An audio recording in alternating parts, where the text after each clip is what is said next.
Hi guys, this is Hirosaki. This story is all about what if Naruto was the bodyguard of Azula. Naruto is banished from Konoha, but gives them the slip and boards a ship. Soon after, he is shipwrecked on Ember Island and is saved by Azula. 3 years later, Naruto is Azula's bodyguard while she hunts for the Avatar, but did he see the last of Konoha? Before we start, kindly like and subscribe to this channel, and look over the description box for the author of this amazing storyline. Welcome aboard. Chapter 24, Relaxation and Issues. Location, Fire Nation. The ferry was pulled through the water by a sea lion. The passengers on the ferry were Zuko, Azula, Ty Lee, Mai, and Cory. Naruto, Gaara, Temari, and Kankuro were sitting up on the roof of the ferry like it was a completely normal thing. "I'm so excited to spend the weekend at Ember Island," Ty Lee told them all. "It's going to be great to hang out on the beach and do nothing." "I hope so," Cory said. "I've always heard about Ember Island. I just hoped it lives up to the reputation." She didn't want to be disappointed. "We're being sent away on a forced vacation," Zuko said as he looked at the sea. "I feel like a child." He hadn't been a child since his father burned and banished him. "Lighten up," Azula told him. "So, Dad wants to meet with his advisors alone, with no one else around, don't take it personally." Secretly, however, she felt the same way. "If that's the case, why isn't he taking the vacation?" Kankuro asked them from above. "The royal flaming asshole doesn't take a vacation," Naruto told him with a casual tone in his voice. Zuko and Azula shot him a look, which he promptly ignored. "If I didn't know better, I would think he sleeps on that throne." "You know, I thought that psycho Yao Jing would have come along," Temari said. "If they had to go, then didn't the bastard sister go with them had to as well?" "She was planning to do that, at first. When she heard those words, she had a suspicion." "What did you do?" "I might have said that if she came along, she would end being buried alive," he answered like it was nothing. "Same as ever, Naruto," Gaara noted. The blonde just smiled. "Your family has a house on Ember Island, right?" Cory asked Azula. She had thought the princess had mentioned it before, but she wasn't sure about it. "We used to come every summer when we were kids," she replied. "There were good memories associated with that place. But there were also sad ones as well." "That must have been fun." "That was a long time ago," Zuko told her. "The last time we were there was when Naruto was rescued." "I have fond memories of that place, and it was rather helpful that Iroh was also present," the blonde admitted. "Although, I don't think I'll be able to look at your closet the same way again, Azula." "Don't remind me," she replied, blushing. She could still remember him in the closet, wearing only his borrowed swim trunks. Had that incident occurred today, it would have gone a whole different way. "What happened?" Temari asked him. "It involves a tidal wave and hormonal teenage girls," Naruto told her. That was all he'd say. "Oh, come on. You have to tell us more than that," Kankuro pleaded. That was something that just demanded more details. "No, we don't," Azula and Naruto said in unison. They looked at each other and looked away, blushing faintly. "That would have been cute if it wasn't so painful to watch," the Sand siblings thought in unison as they watched the two try and not look at each other. Sand dunes have moved faster than those two. The ferry pulled into the dock. Everyone aboard saw several big houses, but they pulled up to the smallest house there. Standing on the dock, waiting for them were the twins, Lo and Lee. "Welcome to Ember Island, kids," they said in unison. All they could do was look at the house behind them with disappointment. "Not one word," Gaara warned his brother as he was about to open his mouth. He promptly closed it. The twins led them up the stairs and into the house. "It smells like old lady in here," Zuko whispered to Mai as they walked in and looked around. "Gee, I wonder why," she replied with full-on sarcasm. Ty Lee, Cory, and Gaara saw a painting of two girls posing in swimsuits. "Who are these two beautiful women?" Ty Lee asked. she felt a little self-conscious just looking at it. "Can't you tell? It's Lo/Lee and me," the old twins said in unison, doing the same pose. When Zuko saw that, he almost threw up. The other guys had better gag reflexes. Ty Lee didn't feel so self-conscious anymore. Figuring that they had seen enough of the living room, the twins led them into the bedroom. "Ooh, I love the seashell bedspread," Ty Lee commented as she fell onto one of the beds. "Are you serious?" Mai asked her. "It looks like the beach threw up all over it. Not in a good or tasteful way either." "It's not that bad," Corey commented, looking at it all. She might have felt a little bit of the same, but she was trying to be polite about it. "We don't have something like this back in Udao. We know you're upset that you were forced to come here for the weekend," Lee told them. "But Ember Island is a magical place. Keep an open mind," Lo said. "Give it a chance. And it can help understand yourselves and each other." The twins spoke as one. Lo took a rock from the table. "The beach has a special way of smoothing even the most ragged edges." Lee took the rock from her sister. Azula yawned in boredom. "Azula, be nice," Naruto told her. The twins clapped their hands and disrobed, showing swimsuits underneath. "Time to hit the beach," they said together. Mai covered Zuko's eyes so he didn't have to see that. Everyone else just looked vaguely disgusted. Team Avatar decided to take a break in a secluded hot spring. "Aang, I know swimming is fun and all," Toph said. "But do you really think you should be exposing yourself like that? Cover up." "What?" Aang asked her as he swam around with Momo. "I'm wearing trunks." It wasn't like he was naked or anything. "I know. It's your tattoos I'm worried about. What if someone sees you?" "There are walls all around us," Katara told her. "It's completely safe." Aang heard water rushing behind him. Turning his head, he saw that water was rushing down a tunnel. When he saw this, he leapt in with glee, taking Momo with him. While the lemur was screeching in panic, he was cheering. Meanwhile, 2 Fire Nation guards were lounging by their post. "This has got to be the most boring job in the Fire Nation," one guard complied. "Nothing ever happens." "Whoa." They heard someone shout from behind them. Hearing a splash in the water, they turned to see who it was. "Let's go again," Aang told Momo as they broke the water's surface. They hopped back the cliff, unaware of the 2 guards who saw him. The 2 guards were shaking in their boots. "The Avatar's alive!" The first guard exclaimed. "We better send a messenger hawk to the Fire Lord." He ran over to the cage that held the hawk and opened it. The hawk hopped on his arm and waited as he placed a scroll with a black ribbon in its case. It flew off with the message. A black ribbon message," the second guard said. "This is so exciting." Naruto and Azula led the others down to the beach. "This is going to be fun," Ty Lee cheered. Nothing but sun, sea, and boys awaited her. She was going to enjoy it. "Punishment is what it is," Naruto replied. He was the only one who wasn't wearing swimwear, just a pair of pants and a shirt. He must have done something to make Ozai mad enough to order him to come here. "Stop complaining, Naruto," Azula told him sharply. "You're here, get over it." Yeah, I get it," he replied, still moody about it all. "You might actually enjoy this vacation, Naruto," Gaara told the blonde. He wore a small gourd at his side due to the fact bringing the actual gourd would have looked ridiculous.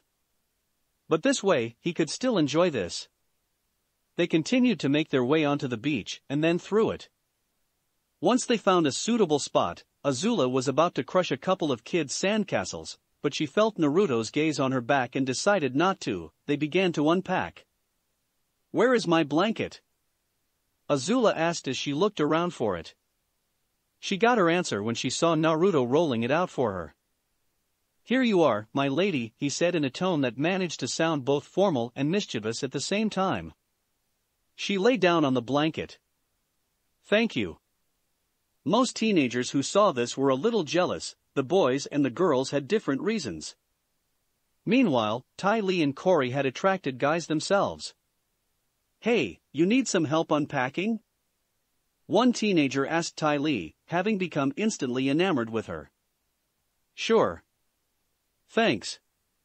She handed him her bag, making him collapse. He threw out random things in the bag until he found a blanket and pulled it out. Azula watched this happen. You know, if I didn't have you, I think I would be jealous of that, she told Naruto. You flatter me. Ty Lee sat down on the blanket and looked up, squinting. Could you move a little bit more to the... The teenager got the point and stood in front of the sun. Perfect. She winked at him. Do you need help? Another guy asked Corey. I'm good, thanks, she told him, putting her blanket down herself. Unlike the acrobat, she didn't like guys hanging around for that kind of stuff. She could do it herself.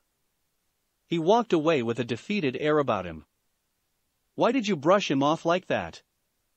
Ty Lee asked her, completely ignoring the guy giving her shade. Didn't the guys come after you back at Yudao?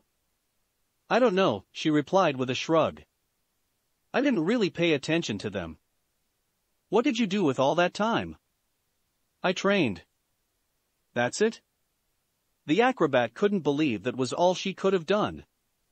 Yeah, pretty much. Both Kankuro and Temari overheard the last part of that conversation from where they sat. If that girl and Lee ever meet, we had better make sure they are never alone, Temari told her brother as she lightly fanned herself, with a small fan, mind you, not her battle fan.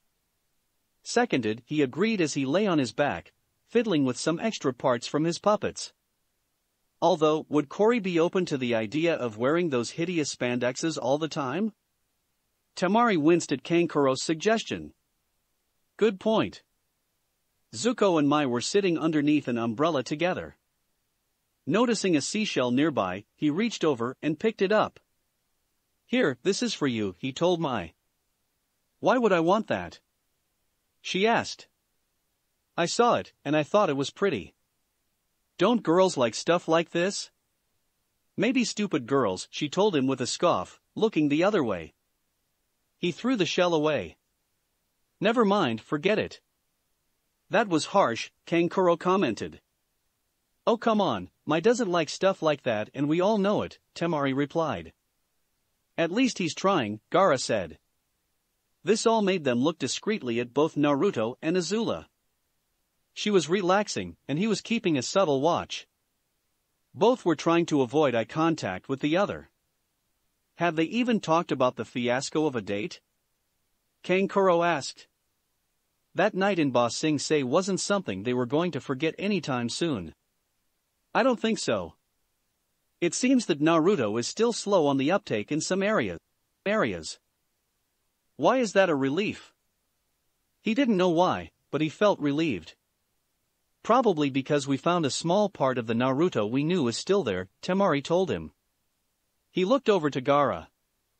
This is why she's the smartest out of us three. I've never said otherwise, the Kazekage replied.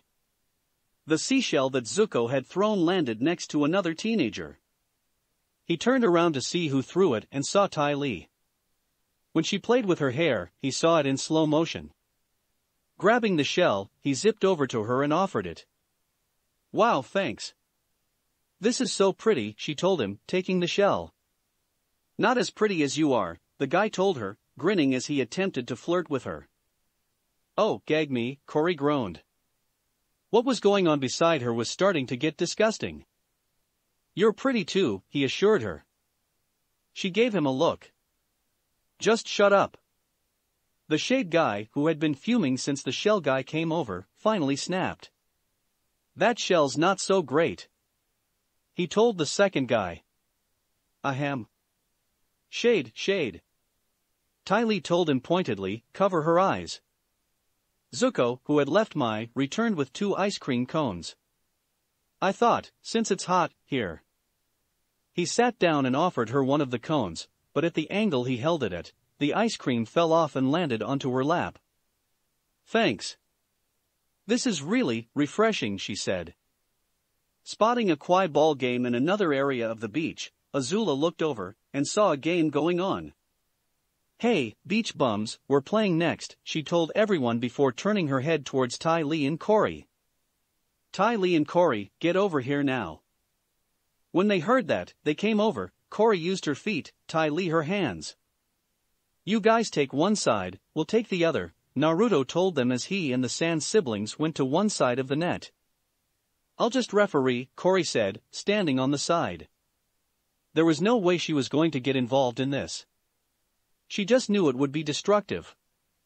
Azula, Zuko, Mai and Ty Lee huddled up on the other side of the net. How do you want to play this, Azula? Zuko asked his sister. Naruto's versatile, so keep an eye out on him, she began. He'll be able to adapt to whatever we throw at him. Kankuro will probably stay in the back. Temari will probably be a heavy hitter, so she'll send the ball farther back. The wild card is Gaara. What do you mean? Ty Lee asked. Judging by the way he fights, he doesn't move much, Zuko explained, seeing where his sister was going. But we don't know if he's faking it or not.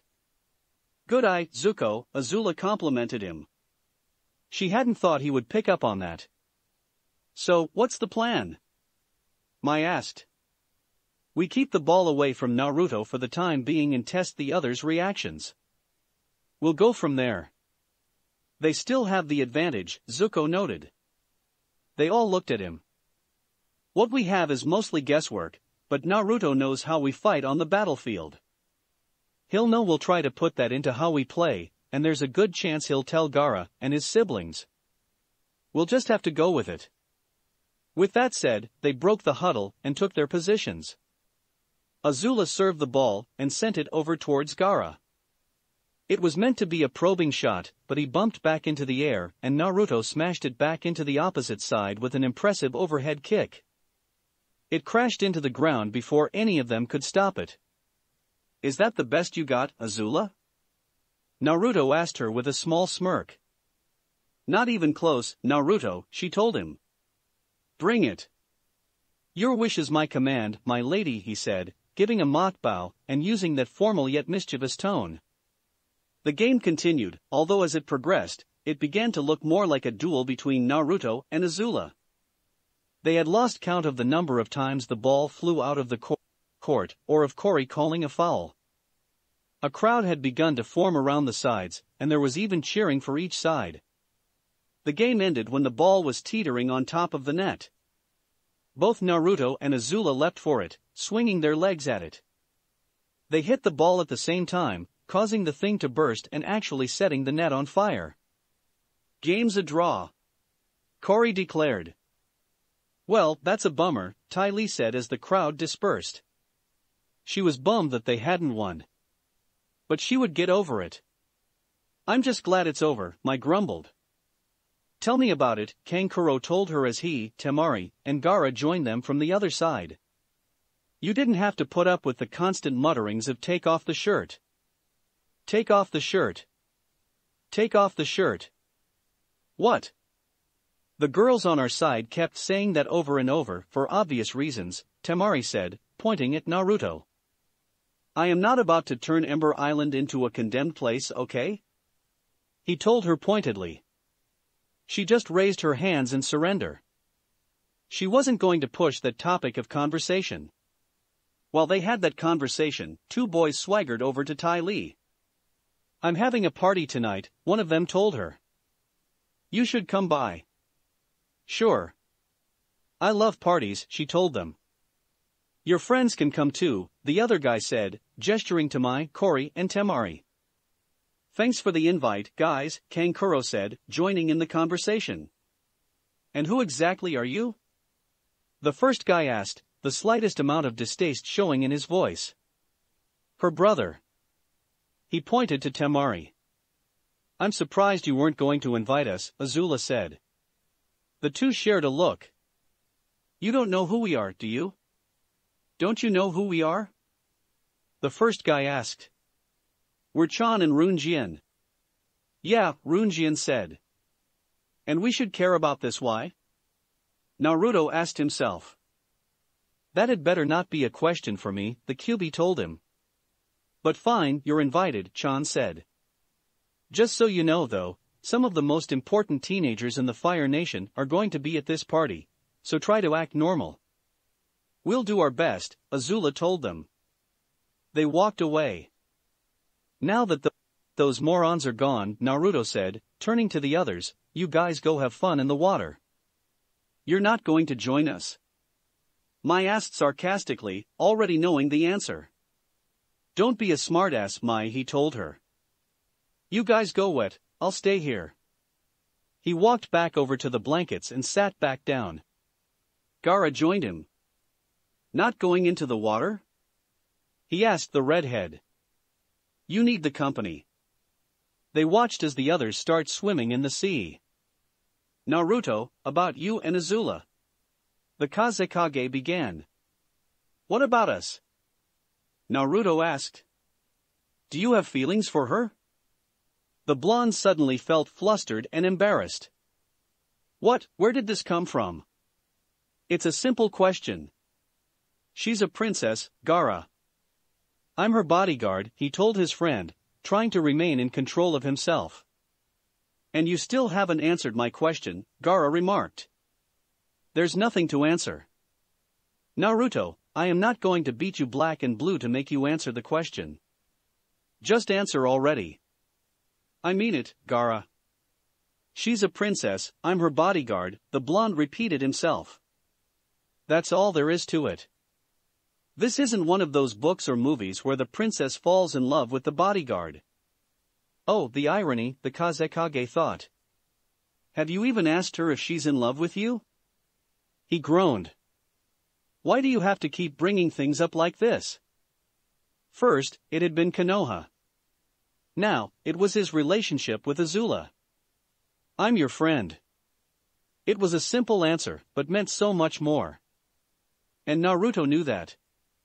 So, what if I do have feelings for her? He finally asked after a moment of silence.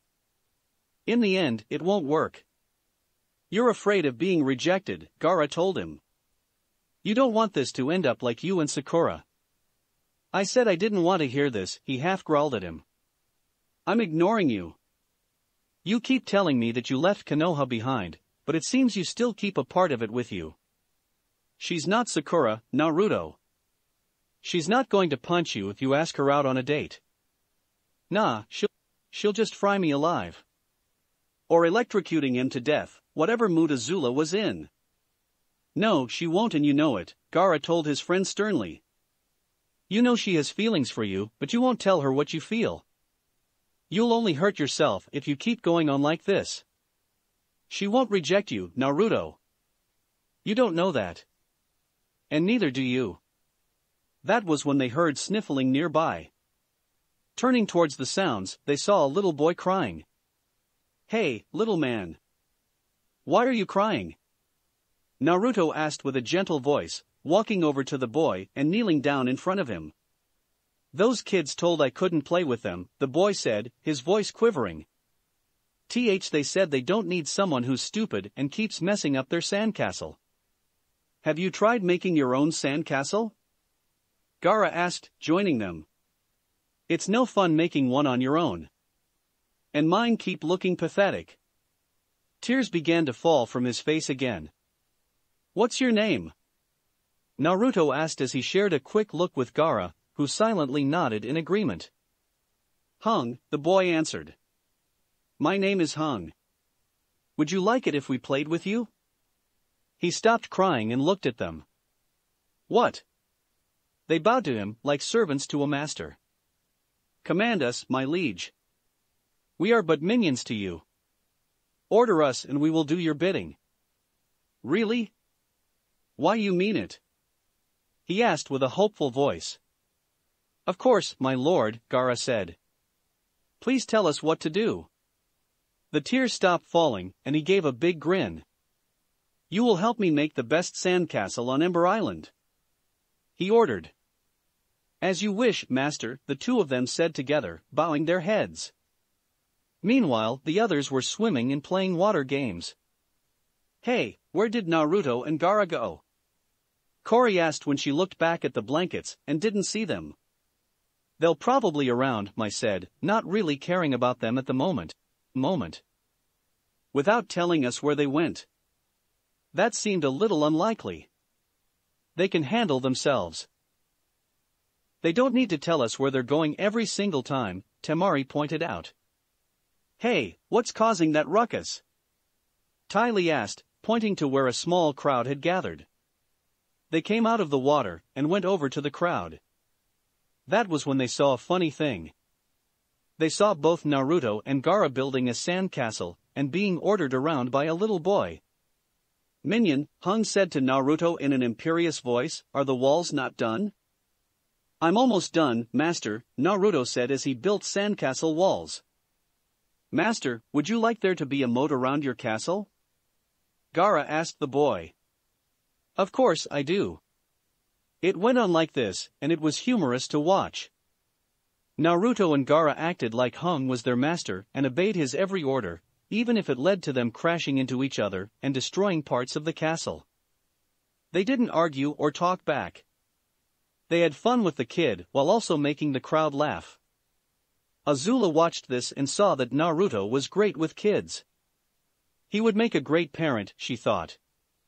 An idle thought of her having a family with him came through her mind for a moment before she discarded it. Soon, the three were all done. "The castle is done, Master," the two said, bowing to the kid. "Are you satisfied?" "Indeed, I am, minions." He walked to the castle, which reached up to his waist. "And now, there's only one thing left to do." He raised a foot and stomped down on the sand wall, crushing it. Naruto and Gaara joined him in destroying the castle, the crowd cheering as they went on. When the castle was finally destroyed, the crowd had left. "That was fun," Hung declared as they lay in the ruins of the sandcastle. "Glad you enjoyed yourself, Hung," Naruto said to him. As entertaining as that was, Azula spoke up, getting their attention. "It's about time to head back." "Do you have to?" Hung asked with sadness in his voice. It was obvious that he wanted to play with them for a little bit longer. "Unfortunately, we must," Gaara said, standing up. "You had fun, right, Hung?" Naruto asked him. He nodded. "Good, that was the intention. You better go. I think your mother is waving at you to come back." He pointed to where a woman was waving her arm at them. "Thanks. Bye," Hung told the two of them as he ran off. "Let's get going," Azula said. They packed up and headed back to the twins' house. When they got there, they sat down to eat. Being down at the beach all day had been a bit exhausting. "Why didn't you tell those guys who we were?" Zuko asked Azula. It had been bugging him ever since those two had invited them to their little party. "I guess I was intrigued," she said. "I'm so used to people worshipping us." "They should," Ty Lee stated. "No, they shouldn't," Naruto argued. "A ruler and his family are not gods, they are human." "You have a point, Naruto," Azula said, agreeing with him. "For once, I want to see how people would treat us if they didn't know who we were." She wanted to see if it was any different. Like waves washing away the footprints on the sand, Amber Island gives everyone a clean slate. Lee told them. "Amber Island reveals the true you," Lo said. Then the two of them stood up and clapped. "To the party," they declared. "Just because we're at your house, doesn't mean you get to be pushy," Naruto told them. "We'll go when we're ready." He intended to relax a little before moving again. The hawk flew, carrying its message. Flying towards it was a raven hawk. The raven hawk dived towards the hawk and grabbed the black ribbon. It hogtied the messenger hawk with the ribbon, making it crash to the ground. It landed next to the messenger hawk, took the message and flew off. It soon landed on the metal arm of the assassin, who took the message from its beak. As he read, the paper began to burn. They walked up to Chan's house. They had changed out of their swimwear and into regular clothes. "Cory, why exactly is there a chain wrapped around your midsection?" Naruto asked. She had changed out of her swimwear and into clothes, but she had a chain wrapped around her body. "It's for protection," she answered with a straight face. "Why would you need protection?" Kankuro asked, mystified by that answer. "I saw some of those looks Ty Lee's servants were giving us," she told the Suna shinobi. "I'm surprised they didn't try to jump us then and there." "Oh, stop worrying, Cory," Ty Lee told her with a cheerful grin. "Those guys aren't going to do anything." The acrobat was completely confident that the boys in there would be polite. "I expect an apology when you're proven wrong." "People, that's enough," Azula said as they stopped in front of the door. "We're here." She banged the knocker. Chan opened the door. You're a little early," he told them. "No one's here yet. I heard you telling someone you'd be partying from dusk to dawn." "It's dusk, so we're here," she replied. "But that's just an expression. It wasn't supposed to be taken this seriously." "We're punctual people," Naruto said with a completely straight face. The fox in his head started to snicker. He shrugged and waved them in. "All right, listen. My dad's an admiral," he told them. "He has no idea I'm throwing this party, so don't mess anything up." "Understood," Gaara told him. "That's a sharp outfit, Chan," Azula complimented him as he turned around, making him turn his head back. "Careful, you could hurt someone with it." "Because it's so sharp," she explained. Thanks," he said before walking away. Her face fell into a look of disappointment. "Good try," Naruto whispered to her as he walked up beside her. "It could have been worse." "How could that have been worse?" she asked quietly. "You could have told him it could puncture a hole in an Empire-class Fire Nation ship, leaving thousands to drown at sea." She didn't say anything in response, knowing that he was right. As they walked in, Ruanjian was fixing his hair. He saw them in the mirror and turned around. "Hey. First one's here, huh?" He greeted them, leaning against the mirror. Zuko scoffed at the guy as he passed. "He thinks he's so great." He looked over at Mai. "Well, what do you think of him?" "I don't have any opinion about him. I hardly know him," she told him. Zuko, being a guy, jumped to conclusions. "You like him, don't you?" The only response he got was an exasperated sigh. "That's not going to end well," Cory noted. "Don't be nosy, Cory," Naruto told her off. Soon enough, more people showed up and the party got underway. "So how do you know Ty Lee?" one guy asked another as they stood around. "I met her at the beach today," the second guy answered him. "She was pretty impressed by a sand pagoda that I made for her." "Well, I met her first," a third guy joined in the conversation. They all turned to Ty Lee, who was backed into a corner, literally. Other guys joined them as they stared at her. "Look, it doesn't matter who I met first, 'cause I like you all," she tried to pacify them. "But which one of us do you like?" the first guy asked, placing emphasis on the last word. "Yeah," the third guy agreed. "Tell us," the second guy told her. She was beginning to feel incredibly nervous when help came to her rescues. "Is there a problem here?" Gaara asked from behind the crowd. Hearing his voice, Ty Lee flipped over the boys and stood behind him. "They kept asking who I liked and wouldn't leave me alone," she told him, whispering quietly into his ear. "Gentlemen, if the lady doesn't want to answer your question, leave her alone," he told the group of boys. What? You like her too?" the first guy demanded. Gaara simply folded his arms. To anyone who knew him, that was the signal to run. "I recommend you boys leave her alone now." The tone in his voice offered no compromise. Thankfully, the boys had enough brains in their heads to get the warning. They scarpered off quick. He turned back to Ty Lee. "That better?" Thanks, Gaara, you're a lifesaver, she told him before walking away. She soon found Azula leaning against a pillar. Hey Azula, those boys won't leave me alone. I guess they all just like me too much, she said with an easy smile. Come on, Ty Lee. You can't be this ignorant, Azula told her. What are you talking about? Those boys only like you because you make it so easy for them. You're not a challenge. You're a tease.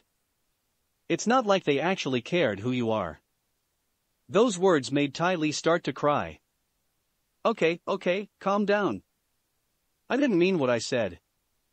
Look, maybe I said it because I was a little jealous, she whispered the last part, embarrassed to say it.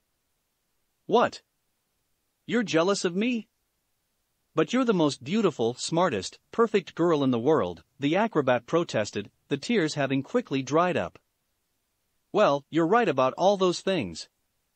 But when I meet boys, they act as if I'm going to do something horrible to them. The only ones who don't act like that are Naruto, Zuko, and maybe even Gaara. They acted completely normal around her. The acrobat giggled. You probably would do something horrible to them. I'm sure they're just intimidated by you. Okay, look, if you want a boy to like you, just look at him and smile and laugh at everything he says even if it's not funny. Well, that sounds really shallow and stupid. She looked over at Naruto. Plus, the boy I like probably wouldn't like that. Ty Lee followed her gaze. You have a point. In that case, forget everything I said. She turned around and saw Corey standing in front of her. What's the matter, Corey? I'm waiting, she told her. Waiting for what? The acrobat asked, feeling a little nervous. You didn't think I wouldn't see what happened in that corner, Ty Lee? Corey asked her. Had Gaara not shown up, they would have pounced on you. All right, I'm sorry that I was wrong. Happy? Yes. Meanwhile, Mai and Zuko were sitting together on a bench. I'm bored, Mai said. I know, Zuko told her. I'm hungry. So what? How was that his problem? So, find me some food. Sure. He got up and left in search of the food she wanted. Kankuro was walking through the party when he saw something on a pedestal. Well, hello, he said as he picked up the puppet and began to fiddle with it and saw something that he found wrong. And who are you? You're broken. Why hasn't anyone fixed you? He fished out a few tools from his pocket. That's going to change. What are you doing? A girl asked from behind him. What does it look like I'm doing? He asked without turning to face her. He was completely focused on his work. It looks like you're playing with a doll, she commented, having seen the thing before he started fiddling with it. I'm not playing with a doll. I'm fixing a puppet, he told her before putting his tools away. And now I'm done.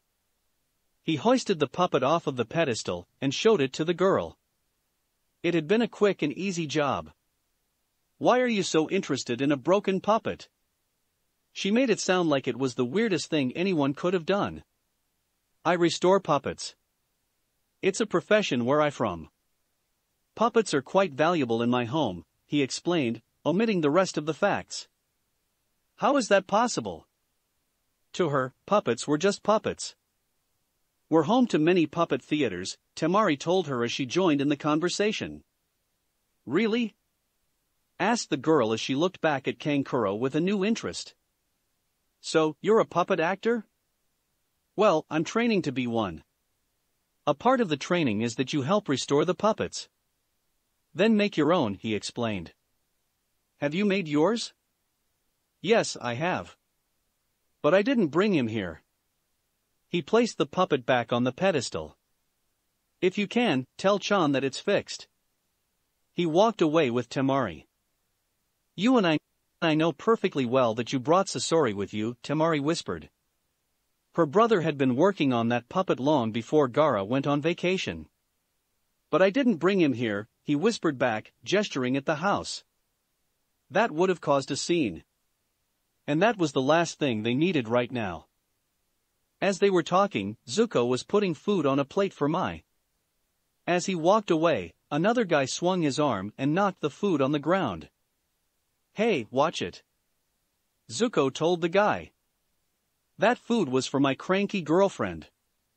He pointed over towards Mai, only to look over and see her talking to Ruanjian. He had been trying to keep his temper under control the entire day, but when he saw that, he had to respond. He rushed over and shoved him away. "What are you doing?" Ruanjian demanded. "Quit talking to my girlfriend," he ordered. "Relax, it's just a party," he said, walking back towards them. Zuko just shoved him again, this time sending him crashing into a vase and destroying it. Zuko then felt a hand on his shoulder. He turned his head to see it was Naruto.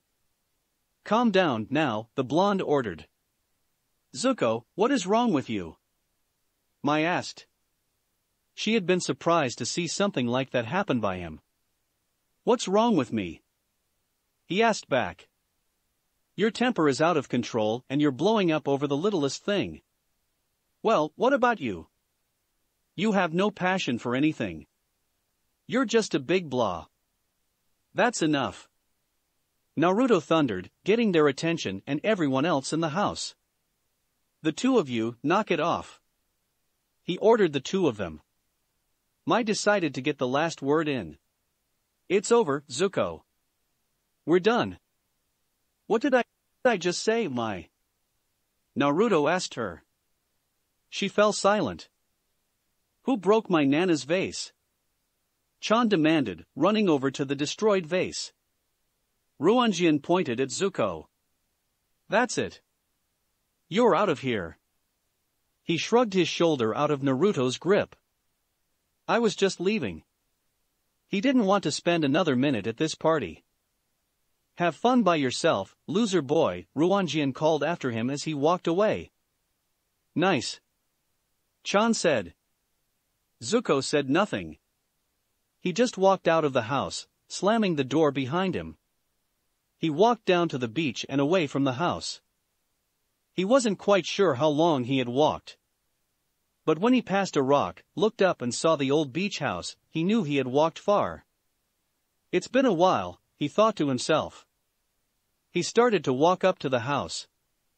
As he did, he couldn't but remember memories from his childhood, memories of playing amongst the dunes and with a younger Iroh and Luten. He reached the door and tried to open it. Right, forgot it was locked. Well then. He kicked the doors open. He walked in and saw the portrait of his family when he was younger. His gaze traveled from his father to him and then to his mother. He remembered a memory of when he was little and she helped him make a handprint in a stone. He saw that same stone was still on the drawer beneath the portrait. He picked it up and put his hand on it. His hand was now bigger than the imprint in the stone, the fingers stretching past the stone's edges. They were all sleeping on the shore next to the hot springs. Both Toph and Akela awoke at the same time. "Guys," Toph said, waking the others up. "You're all gonna think I'm crazy, but it feels like a metal man is coming." A light shined in Aang's eyes, making him rub the sleep out of them and look at where the light was coming from. Everyone followed the light to see it shining from the assassin's metal arm. Sokka reached for his Jian and Akela started growling. The only thing the assassin did was inhale. Aang realized what he was about to do and ran forward. The assassin's stomach clenched up and he fired a blast from his third eye. The blast was so small and so fast that it left air waves in its wake. Due to it being a warning shot, it hit the wall of the hot springs just in front of them. The shockwaves sent them all flying backwards.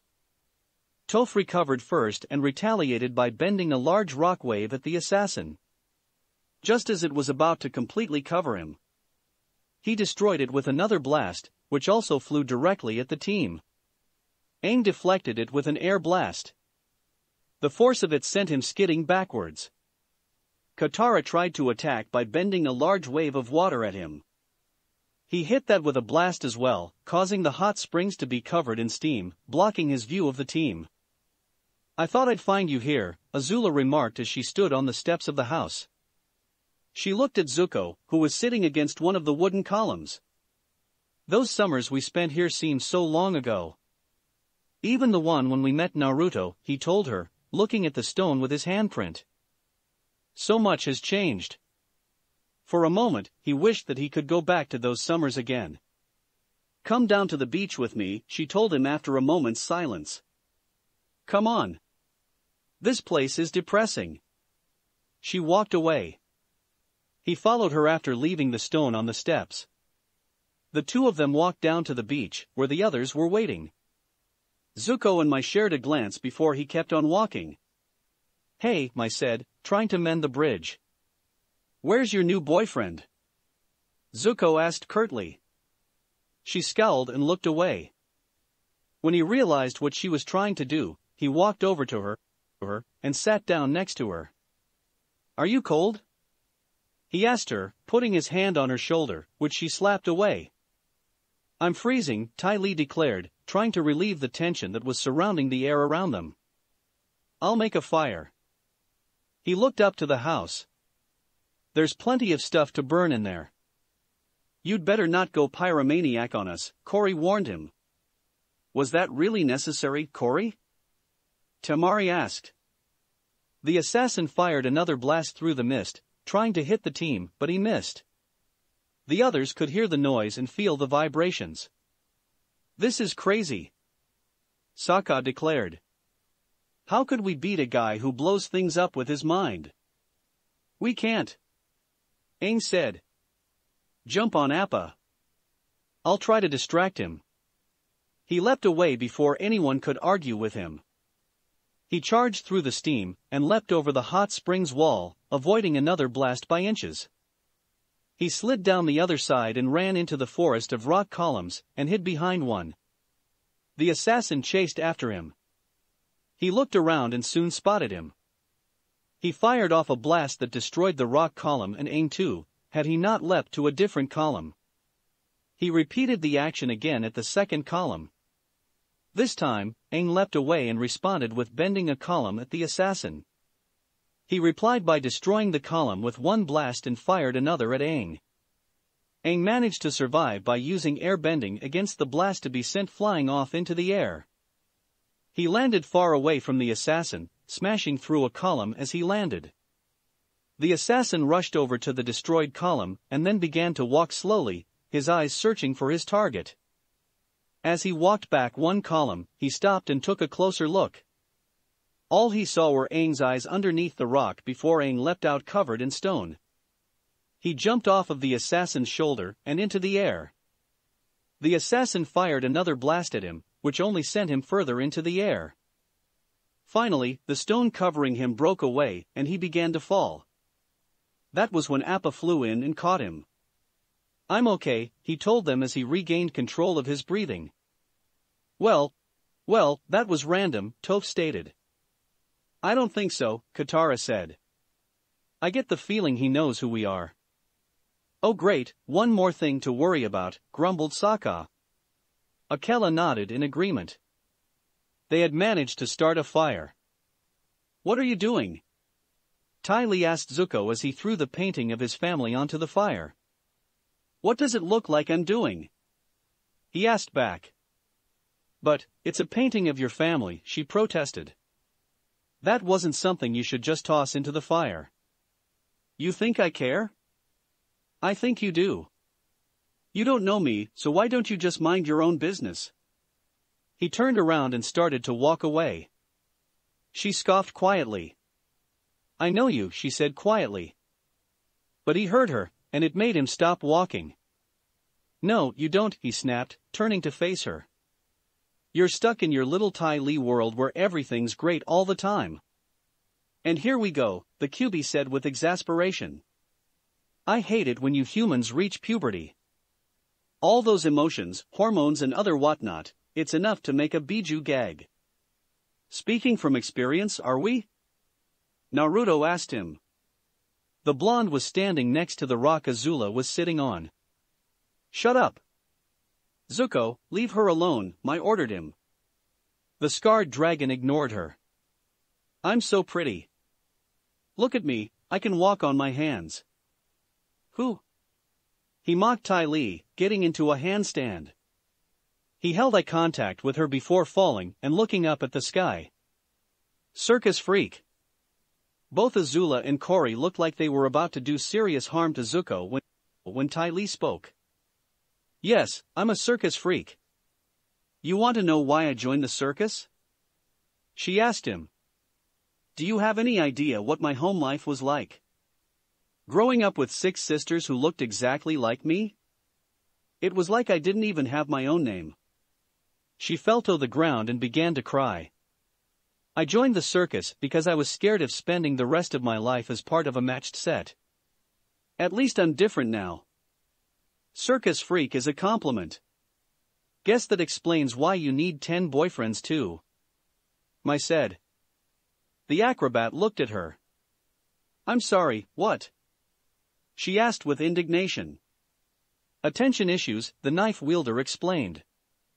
You couldn't get enough attention when you were a kid, so you're trying to make up for it now. Well, what's your excuse, Mai?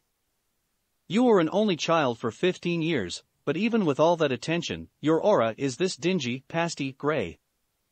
I don't believe in auras, she said, cutting her off. Yeah, you don't believe in anything, Zuko said, standing up from where he lay on the ground. Oh well, I'm sorry I can't be as high-strung and crazy as the rest of you. I'm sorry too. He walked back to the fire. I wish you would be high-strung and crazy for once instead of keeping all your feelings bottled up inside. He pointed at Ty Lee. She just called your aura dingy. Are you gonna take that? She leaned back against the rock. What do you want from me? You want a teary confession about how hard my childhood was? Well, it wasn't. I was a rich only child who got anything I wanted, as long as I behaved and sat still and didn't speak unless spoken to. My mother said I had to keep out of trouble. We had my dad's political career to think about. Well, that's it then, Azula said to her. You had a controlling mother who had certain expectation, and if you strayed from them, you were shut down.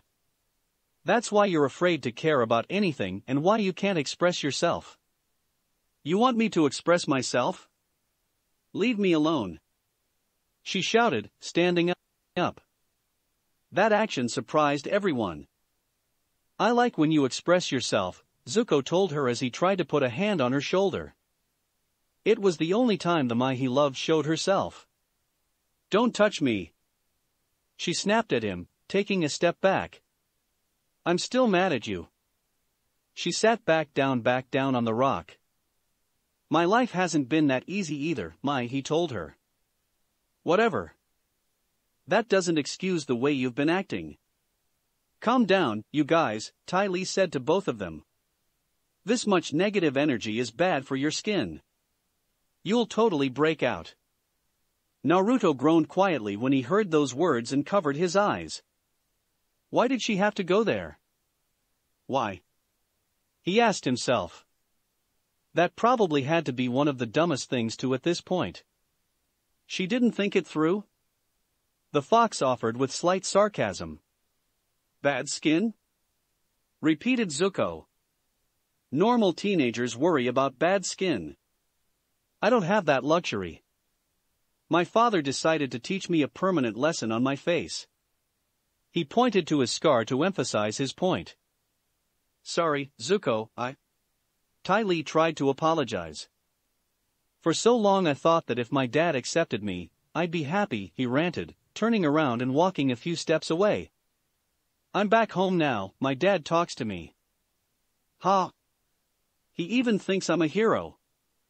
For Agni's sake, I've even helped in the war. Everything should be perfect, right? He asked them as he walked back to the fire. I should be happy now, but I'm not. I'm angrier than ever, and I don't why. Zuko, it's a simple question, Gaara said. Who are you angry at? No one, he answered, I'm just angry. Yeah, who are you angry at, Zuko? Mai asked. Everyone. I don't know. Is it Dad? Azula asked. No, no. Your uncle? Asked Ty Lee. Is it Yao Jing or Azula? Naruto asked. Is it us? Temari asked, gesturing to her brothers and Kori. No and no, no, no. That wasn't it. That wasn't it at all. Then who? Asked Mai. Who are you angry at? Answer the question, Zuko, Azula told him. Talk to us, Ty Lee pleaded. Come on, answer the question, Mai told him. Come on, answer it, Azula repeated. At this point, his temper, which he had been fighting a losing battle against all day, finally snapped. Swinging his arms down, he bent the fire into a pillar, making the others recoil from it, before turning to face the sea. I'm angry at myself. He yelled before breathing lightning out into the sea. As he finished breathing, the pillar diminished and the fire died, leaving embers behind. Why? Azula finally asked him. Because I'm confused, he told them all. Because I'm not sure I know the difference between right and wrong anymore. He had been so sure when he had first been banished. And now, 3 years later, he wasn't sure. I know one thing I care about, Mai said as she stood up and went over to him. I care about you. They shared a kiss together. Well, those were wonderful performances, everyone, Azula said, clapping mockingly. I guess you wouldn't understand. Would you, Azula? Zuko asked, putting a hand around Mai. Because you're just so perfect. Perfect? Hardly, that would be Yao Jing, she replied sarcastically. But I guess that if I did have a sob story, it would be that our mother cared for Zuko more than me. She looked at the embers. But can you blame her? She thought I was a monster. Even as she said those words, they hurt her. You're not a monster, Azula, Naruto told her firmly, sitting down next to her. You've proven that lately. He's right, Ty Lee agreed. If anyone's a monster, it's Yao Jing. How did she become like that? Kori asked. She had met the bastard child of the Fire Lord, thankfully, when she was with others, and she could tell that what the others were saying right now was true. You can thank her father for that, Naruto told her. He raised her to believe that power was everything. She believed every word and saw the throne as the way to get the most power. When she was told that she would never get it, she was furious. So, she came to the belief that if she killed Zuko and Azula and wasn't blamed for it, her father would have no choice but to give her the throne. Why does she seem so fixated on you, Naruto? Gaara asked. The royal flaming asshole also taught her that one of the best ways to gain power to have others fear you. She took that lesson to heart and terrorized the palace ever since. Even Azula and Zuko feared her. To her, the only person she can't scare is her father. Anyone else should be in fear of her. The reason she wants me to be broken is because I do not fear her. That one fact alone infuriates her. However, she can't touch me because of my position as Azula's bodyguard. I stand outside of her grasp, and I openly mock her. You know, compared to you guys, my issues are tame, Kori admitted. Her concerns were mainly focused on doing the right thing for her home, and not disappointing her family. What Loanli said came true, Ty Lee said as she picked up a rock and idly rubbed it. The beach did help us learn about ourselves. I feel all smoothed. I'll always remember this.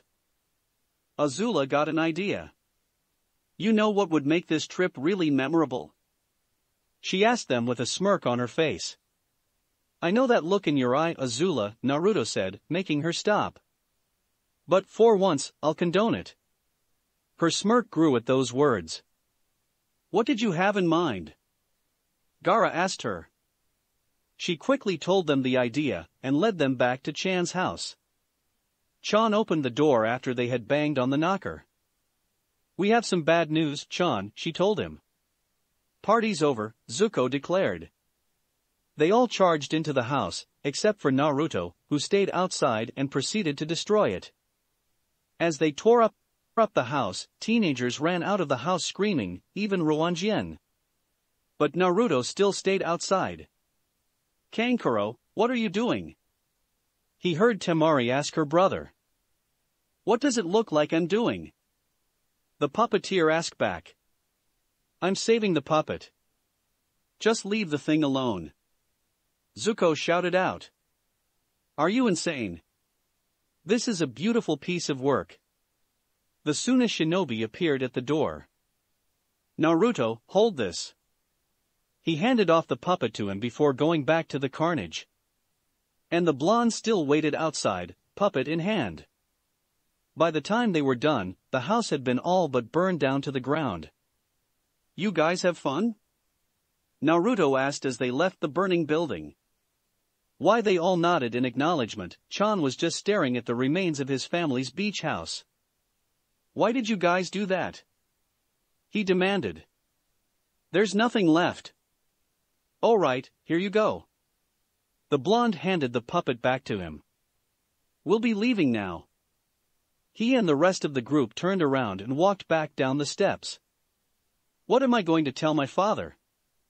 They heard Chan shout down at them. Have him send me the bill for repairs, he shouted back without turning his head. The name's Naruto. There was no reply to that. Which meant Chan knew who the blonde was and had only just realized it. He found himself floating in the air and in immeasurable pain. Forcing himself to look down, he saw the Sanbai being sealed into the Geto Mazo. He could hear the Biju screaming inside his head. Yagura, where are you? Please save me. Don't let them take me. Please. Yagura. His voice finally went silent when he was sealed inside the statue. The Sanbai is sealed, the leader. Naruto figured that since he did the announcing, he was the leader, announced. It was at that point Naruto awoke from his sleep with a gasp. He struggled to regain control of his breathing. I need some fresh air. He thought as he grabbed a nearby shirt and ran out of the house. He ran all the way to the beach, where he finally stopped. You knew it was going to happen, Gaki, the Kyuubi told him, his voice somber. I know, and I hate Saifu right now for making me go through this, he replied. He had dreamed of the Sanbai being captured the night before they had left for Ember Island. He had known this was coming, and yet, it still shook him. Why was he calling out to someone named Yagura? The last time I checked, Yagura was his last host, the fox answered his question. He always got attached to his hosts. When he was extracted and they died, he would always go into mourning. And so, when he was being sealed, he begged for his last host to save him. But why could I hear him? You're a Jinchuriki, and he was scared. He was practically screaming to anyone who could hear him. And now, there are two of us left. He gave a bitter laugh at that thought.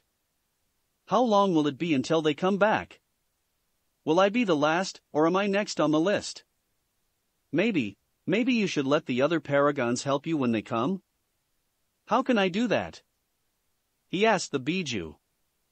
I've never met the Earth Paragon. Sokka is an enemy, and we both know how hard it is to get a hold of her. She is the paragon of the air nomads. That alone meant she was a bit of a free spirit and a wanderer. But what are you going to do until they come? I don't know. That simple sentence scared him. He didn't like being scarred. It reminded him of his early days as a child when he had been helpless and couldn't do anything to protect himself. That was when he heard Azula say Naruto? From behind him. He turned around to look at her. Are you okay? She asked, walking towards him. She had woken up to see him run out of the house. Concerned and worried, she had thrown on some clothes and came after him. I'm fine, Azula. I just had a bad dream, that's all, he tried to assure her. But even as he spoke those words, they felt hollow to him. Are you sure? She was caught off guard when he suddenly pulled her into a tight hug. And Naruto, what are? She tried to ask, her face blushing. Azula, please, just let me do this, he told her, his tone begging. With you here, I know that everything will be all right. She didn't argue, nor did she struggle against it. She simply returned the hug. Under the light of the moon, the two who were reluctant to admit what they felt to the other, held each other. Though neither of them knew it, they shared the same feeling. They felt safe in each other's arms. Chapter 25, Scams and Viewpoints. Location, Fire Nation. Katara and Toph stood apart from one another, holding themselves in their bending stances, prompting Aang to do the same. They were going over the stances for each of the styles, with the obvious exception of fire bending. Unlike previous sessions in which all three of them had trained, this time Aang was going to be trained to fight with a handicap. Okay, Aang announced as he stood up and tied his headband around his eyes. I'm ready when you two are. He took his earth-bending stance and felt the vibrations in the earth. He moved forward in a zigzag motion to avoid the rock columns Toph bent out of the ground. He felt Katara bend the water at him, which he returned and then bent a large rock out of the ground and hurled it at Toph. Good job, Twinkle Toes, she told him after grabbing the rock. Visualize, then attack. She threw the rock back at him. He dodged by literally drilling himself down into the earth. The rock sailed over him and slammed into Katara, knocking her down. Maybe you should take your own advice, Toph, she said after getting back up, annoyed that Toph's attack had struck her. What's the matter? Can't handle some dirt, Madam Fussy Britches? Toph taunted her as Aang popped out of his hole. Her eyebrow twitched. She bent a large wave up out of the river and pushed it at Toph, leaving a small hole in the middle to allow her and Aang to stay dry. The wave dropped on Toph, soaking her to the bone. Oh, I'm sorry. Did I splash you, Mudslug? Katara asked mockingly. Trembling with anger, she bent up an earth ramp and charged forward. Katara bent water from the river and charged forward, freezing it into an ice ramp. The two collided and went flying.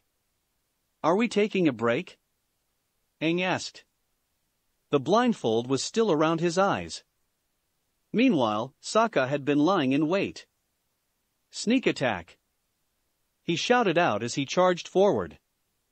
Aang casually bent a stone pillar up out of the ground, stopping him in his tracks. The air nomad dropped the pillar back into the ground. Sokka, sneak attacks don't work if you yell it.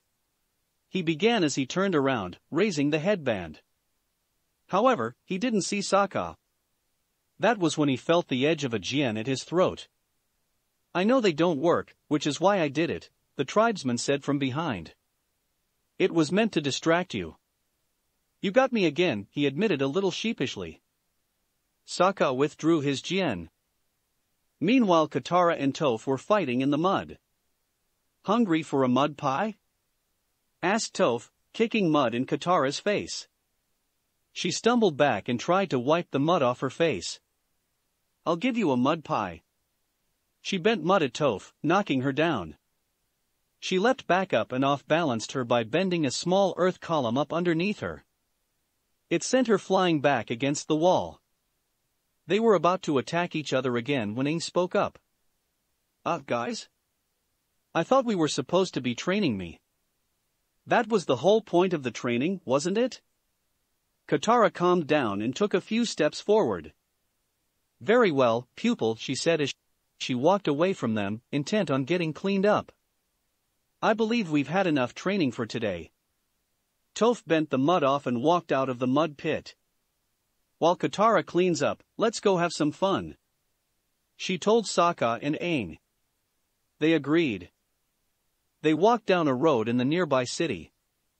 Along the streets, various shopkeepers have called for the customers to sample some of their products, while traveling merchants would come to haggle with others. Sokka, Aang and Toph saw what appeared to be a shop where various birds were being kept and entered inside. Look at all those messenger hawks, Sokka said as they pasted a large coop, which could house a lot of them. Wouldn't it be cool to have one of those? That way you wouldn't talk to anyone, you could just send them messages. I like the idea of not talking to you, Toph remarked. Funny, Toph, funny, he replied sarcastically. So, guys, what are we going to do with our last silver piece? Aang asked the two.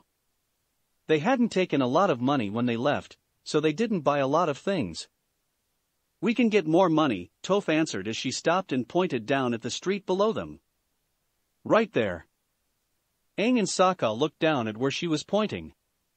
They saw a man playing the 3 shells game with a crowd. This is where you see people are at a disadvantage.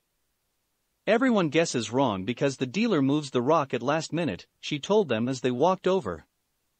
But I can feel it with my earth bending. The person playing lost and wept for the loss of his money. He and a few others left. The dealer looked around and saw Toph. To be more specific, he saw Toph's blindness. You there, he called out to her. Want to play a friendly game? How can I possibly play? I'm blind. She waved her hand in front of her face to emphasize the point. You don't have to see to be lucky, he told her. She sat down, felt out the table and the shells, playing the can't-see card for all it's worth. Aang placed the coin on the table, and the dealer started up. He showed her the pebble, and placed the shells back down. He started to move them around, but unbeknownst to everyone else, minus Toph, he put 2 extra stones into the shuffle. That way, whichever Toph chose would be the right one. She pointed at one and he took the shell off, revealing the stone. Flameo, Toph, Aang told her. Wow, fancy guessing. You're amazing at this, the dealer told her, tossing 2 silver pieces onto the table. Would you like to make the game a little more interesting? He played around with a few coins to get his point across. More interesting? How? She asked, still sounding like a naive little girl. Well, let's say you toss in your friend's fine sword there. He pointed at Sokka's jian. Then I'll put up 20 silver pieces against it, and that's more interesting. Before the tribesman could even protest, Toph snatched his jian out from his hands. I'll do it for 40 pieces. 40 silver pieces it is. He started shuffling the shells again, taking out the extra 2 in the process. As he tried to do the same with the 3rd stone, Toph bent it back into the shell. He waited confidently for her to choose. Sorry, little lady, but... he began to say as he picked up the shell she pointed at, only to find the stone underneath. Ha! I won! Toph cried. She grabbed the money while Sokka grabbed his jian and the 4 of them ran off before the dealer could say anything else. That was so cool. Aang declared. He didn't know you could use earth bending like that. Yeah, it was, Sokka agreed. However, Toph, the next time you're going to be bet my sword, I will feed you it. Understand? He asked, his voice only slightly threatening. Yeah, I got it. Even though she said without sounding like she cared, she made a point not to do it anymore. If Sokka made a promise like that, he would keep it. And she didn't want to be on the receiving end of such a threat. Naruto was in his room, working on his book. It was a slow process at that moment, as he was trying to figure out a couple of things. He was thinking them through when he got company. Hey Naruto, Temari said as she and her brothers walked into the room. Working on the book. How could you tell? He asked with slight sarcasm. But he was glad that they were there. Perhaps they could help him. He put the pen down and turned around to face them. I could use your help. What do you need? Kankuro asked the blonde as he sat down at the same table. I'm trying to come up with a rank that sounds both vague and mysterious at the same time. Got any ideas? The Sand siblings frowned in concentration, thinking it over. What about something like 007? That sounds kinda cool, Temari suggested from where she sat on the bed. He shook his head. Sounds more like a codename than a rank. And he didn't want a codename, he wanted a rank. What about Triple Black? Kankuro offered. He thought about it. Yeah, I like that. But how do I show it as a rank and not a phrase? That would be the key to the story. Have them as a tattoo of a black triangle on each wrist and between the shoulder blades, Gaara said from where he stood against the wall. That, in turn, forms a triangle itself. Oh, that's a nice touch. Thanks, Gaara, Naruto told his friend. He quickly wrote down the idea so he wouldn't forget it. He had written down several ideas since he started writing. Some had been thrown out, but some were kept. Lord Naruto, a servant said, coming in and handing him a message before walking out of the room. As Naruto opened the message, a frown appeared on his face. What's wrong? Temari asked him, seeing the frown. He finished reading the message, sighed, and put the book and pen away. I have to go out for a while. I'll be back. He stood up and went out the door without saying anything else to them. Toph, Aang, and Sokka walked back to the camp with their arms full of food and other things they needed, all carried in baskets. Akela padded behind them. Where did you guys get the money to buy all this stuff? Katara asked them as they put the baskets down. Toph got us money, Aang explained as he sat down with a fruit in hand. She scammed one of those guys in town who moves shells all sneaky-like. Katara had a scowl on her face when she heard that. She did use earthbending to help herself win, Sokka said. Ah, so she cheated, his sister stated. Hey. I only cheated because he was cheating, Toph protested. I cheated a cheater. What's wrong with that? She thought it was just fine.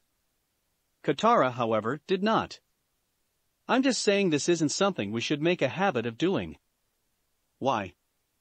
Because it is fun, and you hate fun?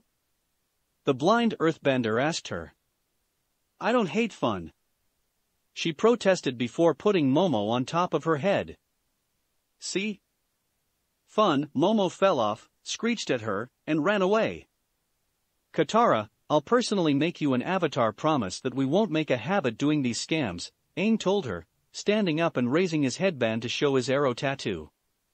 That promise, however, proved to be short-lived. The three of them got back to the city, and went back to work. First, she started off with two men playing a dice-like game with sticks instead of actual dice. She bet her money, tossed the sticks, and made sure she'd won via earthbending. Next, they went to a carnival, where there was a test your strength challenge. After one beefy-looking guy tried and failed, Toph went. She struggled with the hammer a bit, making the crowd laugh, and then swung the thing, using her earthbending to help. Not only did she ring the bell, she destroyed it, and took her reward as the weighted ball landed in a tent, collapsing it. She then scammed someone by using her earthbending to push a small rock up in front of a noble's carriage. She pretended to be struck by the carriage and Sokka arrived, dressed up as a local guard, complete with bushy beard.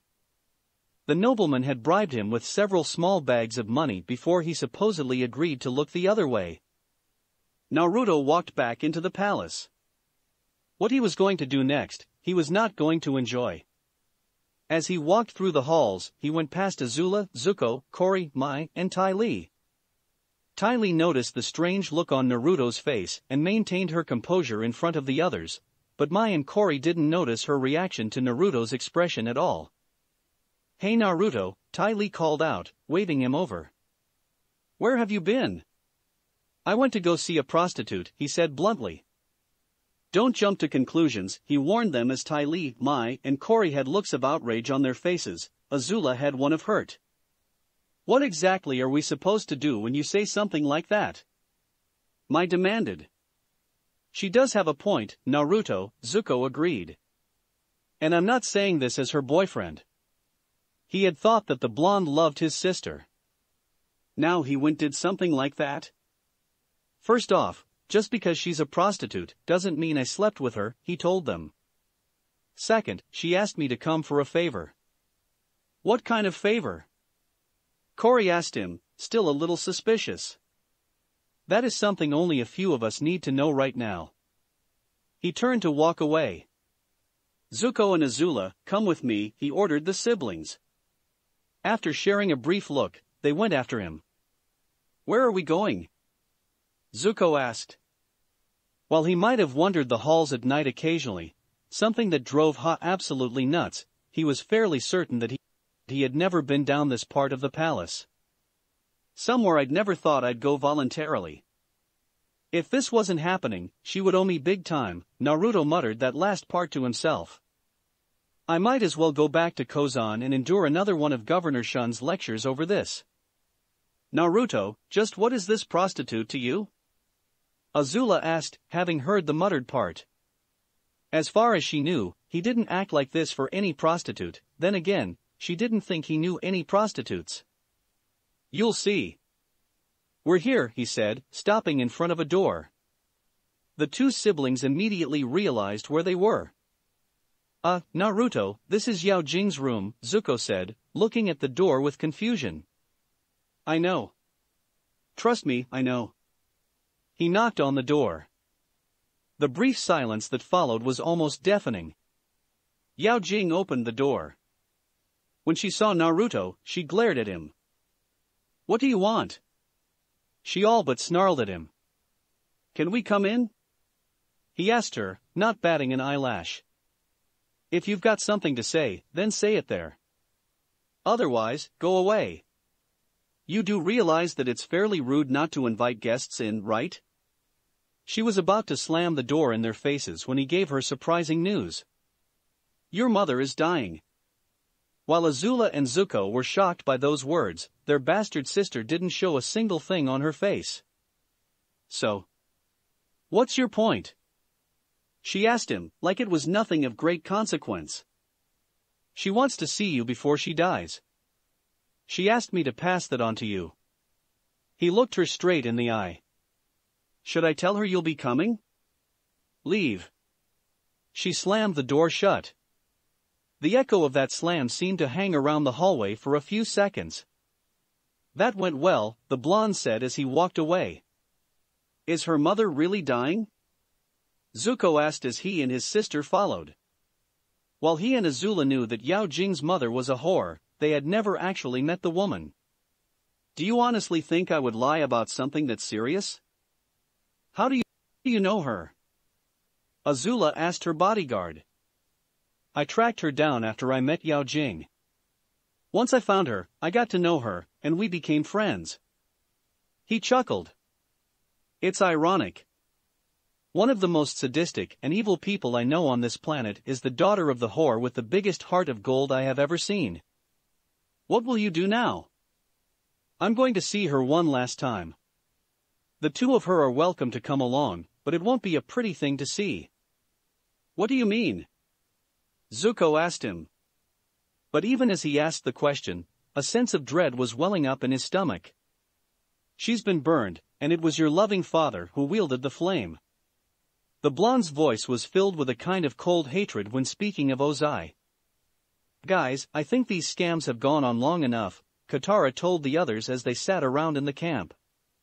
If you keep doing them, something bad is gonna happen. Could you for once stop being such a sourpuss and lighten up? Toph asked her, tossing her a silver piece. Oh, I'm sorry. You think I should be more like you?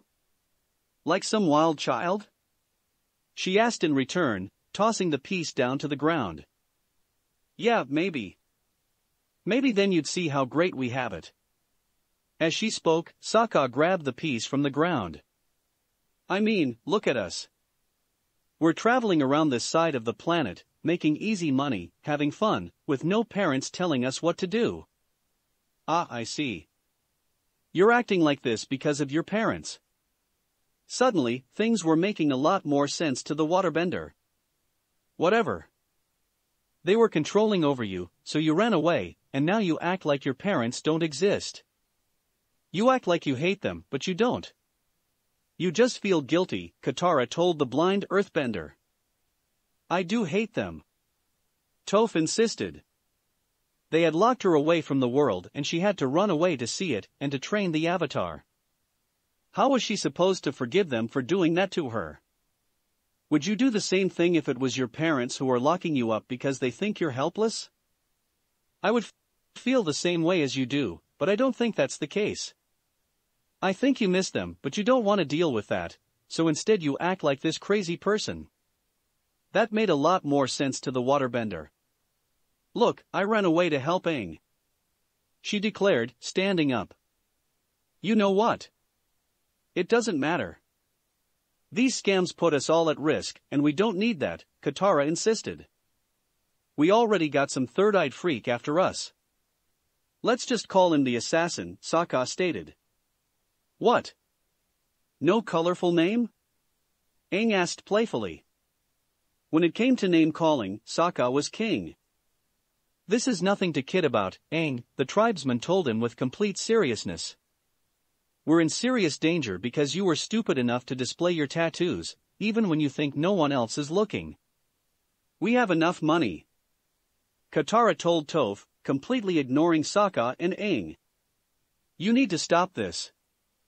I'll stop when I want to stop and not when you tell me. Toph shouted at her. She bent the bag of money into her hand, walked away from the group, and made an earth tent. Speaking of money, Sokka stood up and grabbed another bag of money that had been sitting at his feet. I'm off to spend some. See you guys later. He made his way into the city and towards the messenger hawk coop, buying one. Wing, he told the bird as they left the building. Welcome to Team Avatar. My name is Sokka, and I am your new owner. As such, I must warn you that there is already a lemur in our group, so I don't want to see any fighting. Also, there is a wolf with us. You mind your manners, and he won't eat you. Understand? The messenger hawk screeched. Glad you understand. As he walked away from the coop, he went past the board of wanted posters. One poster made him stop and ripped it off the board. It was a poster of Toph. You're right, Wing, he said after the hawk saw the poster and screeched. This is bad. The three of them stood outside the brothel. It didn't have any extravagant things on it. It just looked like a normal building to ordinary folks. To anyone who might have been into the seedier side of the Fire Nation's society, one could literally look past the normalcy to reveal its secrets. Are you guys ready? Naruto asked Azula and Zuko. They nodded. All right, we might as well go in. He walked up to the door and knocked on it. It opened to reveal a stunning woman wearing almost nothing. Zuko focused his eyes on the ground and chanted in his head that he had a girlfriend. Azula just scowled at her. She's been waiting, the woman simply stated. She wasn't trying to seduce any of them. She was completely serious. Thank you, Tsung, he said, walking through the door with Zuko and Azula behind him. How has she been doing? Not well, the doctor thinks she won't last longer. She looked out through the door, trying to see if there was anyone. Is she coming? I don't know. But maybe it's better if she didn't. Naruto, you know how much she wanted to see her, she told him. I know, but Yao Jing isn't what she hopes to see. He sighed. May we see her? I won't stop you. She just went back to where the other prostitutes were. No one was really working, which meant it was too early, or they had closed for the day. Thank you. He made his way towards the stairs that were off to the left wall.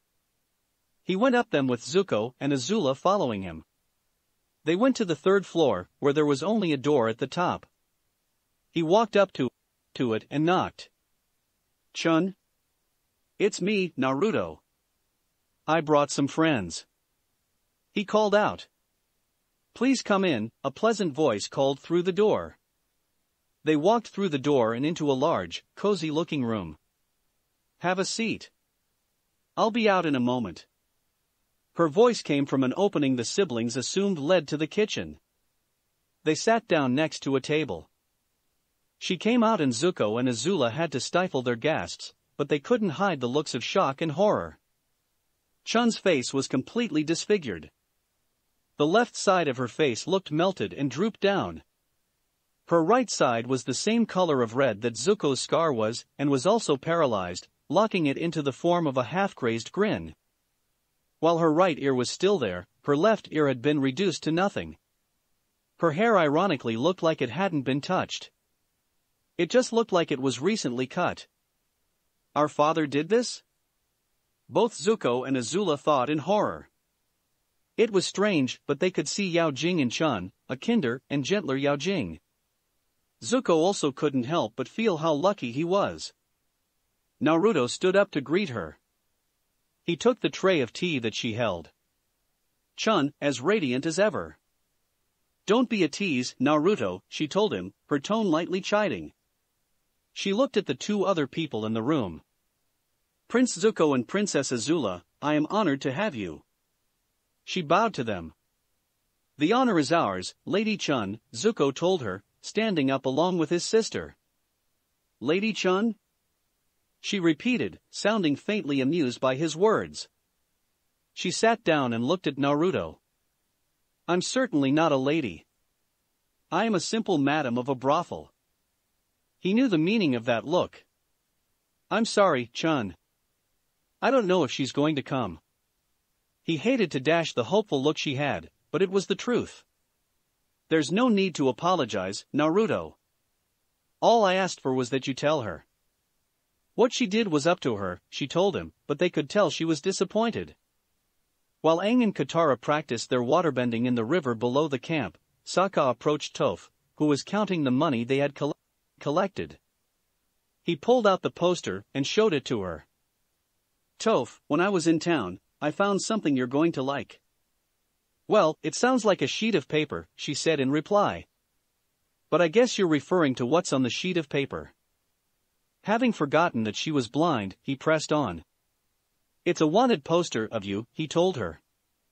"They've nicknamed you the Runaway." "A wanted poster, that's so great." "The Runaway, I love my new nickname," she exclaimed excitedly. "Is there a picture of me? Does it look good?" He looked at the poster, then at her, then back at the poster. "Well, yeah, actually, it does look fairly good, but you're missing the point." Maybe Katara was right. "These scams are drawing too much attention to us." "Don't be such a worrywart like your sister," she told him, picking up the bag of money. "Think of it this way, now you have plenty of money to help with the invasion plan." "Well, that is true," he admitted. "I had this idea of making armor for Appa and Akela. If it worked out, the bison wouldn't be in complete danger during the invasion." She handed him a few gold pieces. "Here's a little extra so you can get yourself a nice map of the Fire Nation." "You know what?" She handed him the entire bag. "Make it an atlas." "No." He handed her the money back.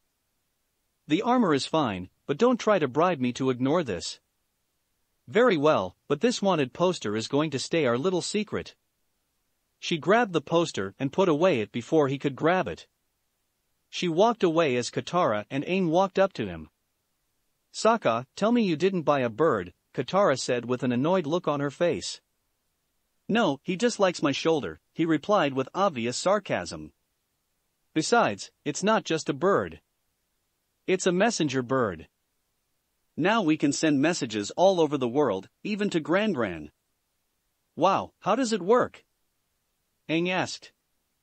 I never actually thought about that." "Wing, Gran Gran, South Pole," he ordered the hawk, pointing south. Wing just shook his head. "Okay, so we might have to work on it." "You named him Wing?" Katara asked. "What kind of name is that?" "It's better than Hawkeye," he replied. "He's got a point," Aang agreed.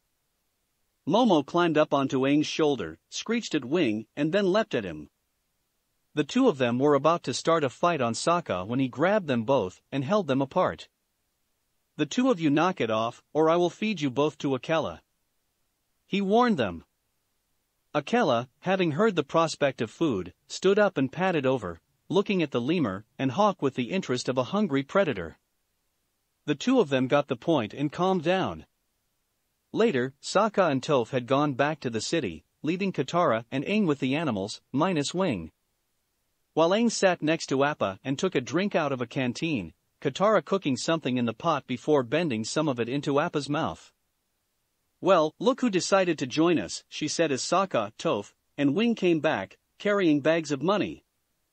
"Where have you two been? Off scamming again?" "Yes, we were," Toph answered like it was no big deal. And I suppose you don't think what you're doing is dangerous at all? She asked, walking up behind the blind earthbender. No, I don't. Really? She asked. Yes, really, Toph answered. Well then. What's this? She pulled out the poster. I don't know. I mean, seriously. What's with you people? I'm blind. She pointed at her eyes to emphasize her point. How many times could they forget that she couldn't see with her eyes? It was not that hard. You don't act like it, Toph, Sokka told her. He had seen her walked around like she could see. That was what made them forget. It's a wanted poster of you. The runaway, is that what you're called now? Katara asked Toph. Are you proud of this? Where did you get that? The blind earthbender demanded. It doesn't matter where I got it. The fact is, you went through my stuff. You had no right. Your stuff was messy, and I was just straightening up, and I happened to stumble across it.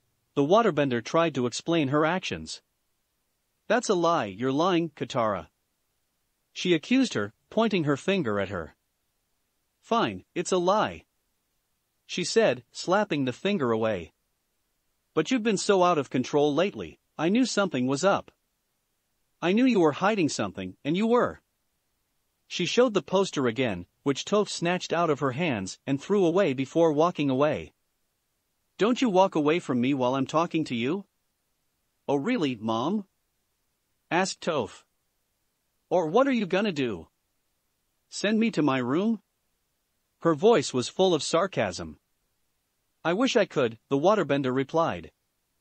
Well, you can't. She snapped, the sarcasm being replaced by anger. Because you're not my mom, and you're not their mom. She pointed at Aang and Sokka, who were sitting off to the side. I never said I was. Katara protested. No, but you certainly act like it. You think it's your job to boss everyone around, but it's not. You're just a regular kid like the rest of us. So, stop acting like you can tell me what to do. I can do whatever I want. I don't act that way. Sokka, do I act motherly?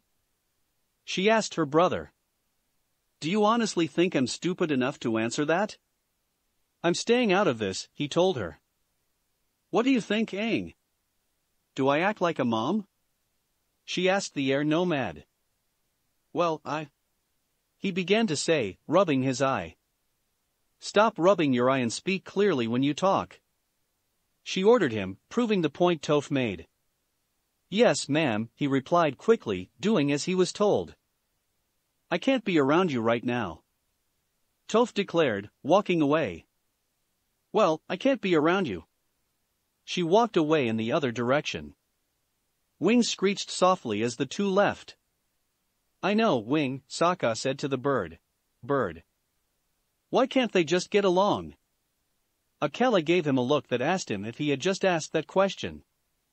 Please drink, Chun told them as they held cups of tea. Naruto took a drink from his cup. Excellent tea as always, Chun, he told her with praise in his voice. You flatter me. She looked over at Zuko and Azula, who barely taken a sip from their cups. Is the tea not to your liking? She asked them. No, the tea is fine. Great, actually, Zuko assured her. It's just... He trailed off, not really wanting to finish the sentence. What? Azula decided to be the one to finish the sentence. This is the first time we've met you, she told Chun. It's not what we were expecting. Oh, I see. You mean this? She gestured to her face with her free hand. It's not that, not entirely. What else is there? Aren't you mad? That was the question both she and her brother were thinking, but didn't really want to say aloud. Mad at your father? She gave a light laugh as she gestured at her face again. I was, but not for this. Then what for? Asked Zuko. She put her cup of tea down. Perhaps I should start at the beginning. Chun. Naruto began to say, like he was going to make her stop before she even started. Naruto, it is my story to tell, no matter how painful it is, she took a breath and began. I had been a prostitute long before your father visited me, but he was the one who ended it. When he came here, he always chose me. Eventually, I discovered I was pregnant, and I knew he was the father. I told him, and he was overjoyed at the news. When I had given birth, I held in my arms the most beautiful thing I had ever seen. Then your father arrived, with a full contingent of guards. He took my baby away from me, and I couldn't do anything to stop him. She stopped talking as tears came down her face, at least, out of the eye that still had a tear duct. You can stop, if you want to, Azula told her. The princess was already disturbed by what she was hearing. She wiped the tears away. No, it's best to tell the entire thing. You two deserve to know the truth. Are you sure? Yes, I am. I forced myself not to think of her for 5 years, until I saw her on the street. I sent a message to your father, asking him to come. When he did, I pleaded with him to let me see her. I asked for only 1 day to spend with my daughter. He grew furious. He slapped me and beat me as well. As I lay on the ground in pain, he told me that she wasn't my daughter. I was just a whore, and I should know my place. So, as punishment, he decided to burn me. The 2 children of Ozai were horrified at what he had done. What happened next? Zuko asked. He couldn't help but ask that question. It was like there was nothing he could do to stop the story now. He left me there, she answered. Thankfully, the others had found me and got me to a doctor. The money was taken care of by a mysterious person. I never found out who it was. The last madam ensured I wasn't cast out to the streets by teaching me what she knew.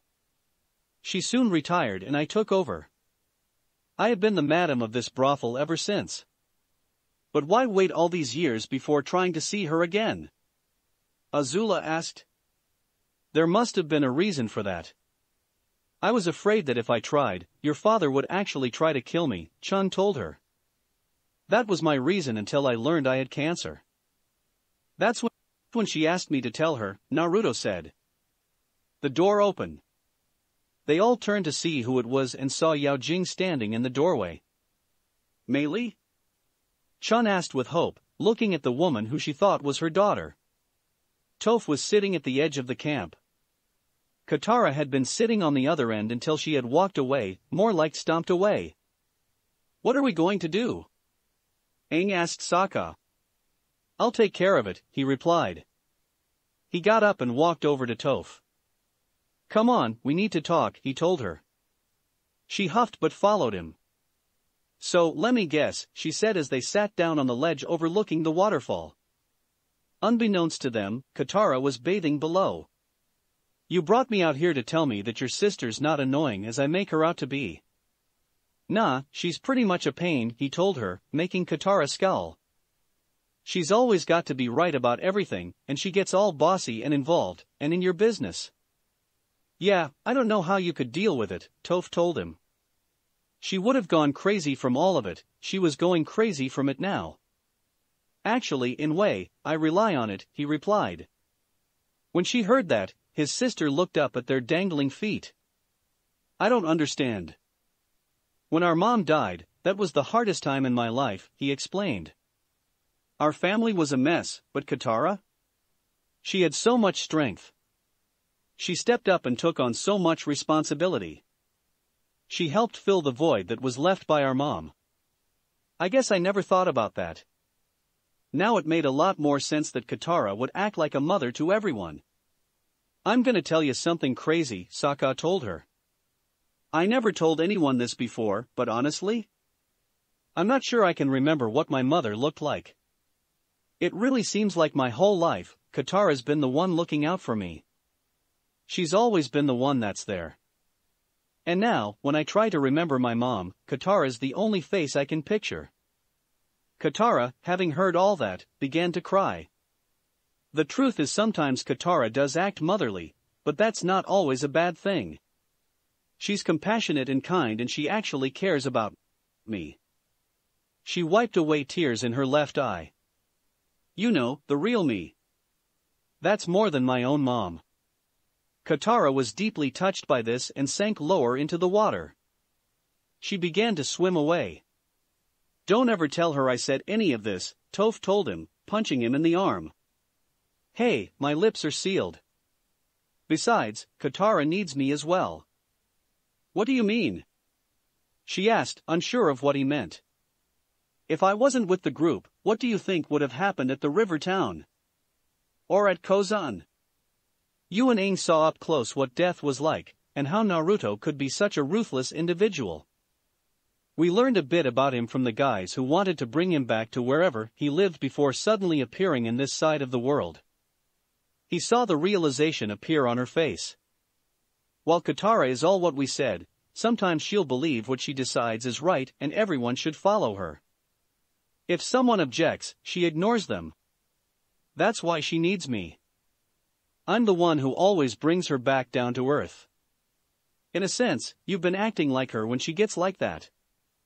No, I haven't. She protested immediately. Are you sure? He asked her. You've been scamming people, and even when they have a poster for you, you don't care. You said that you can do whatever you want. That's what she does when she gets like that.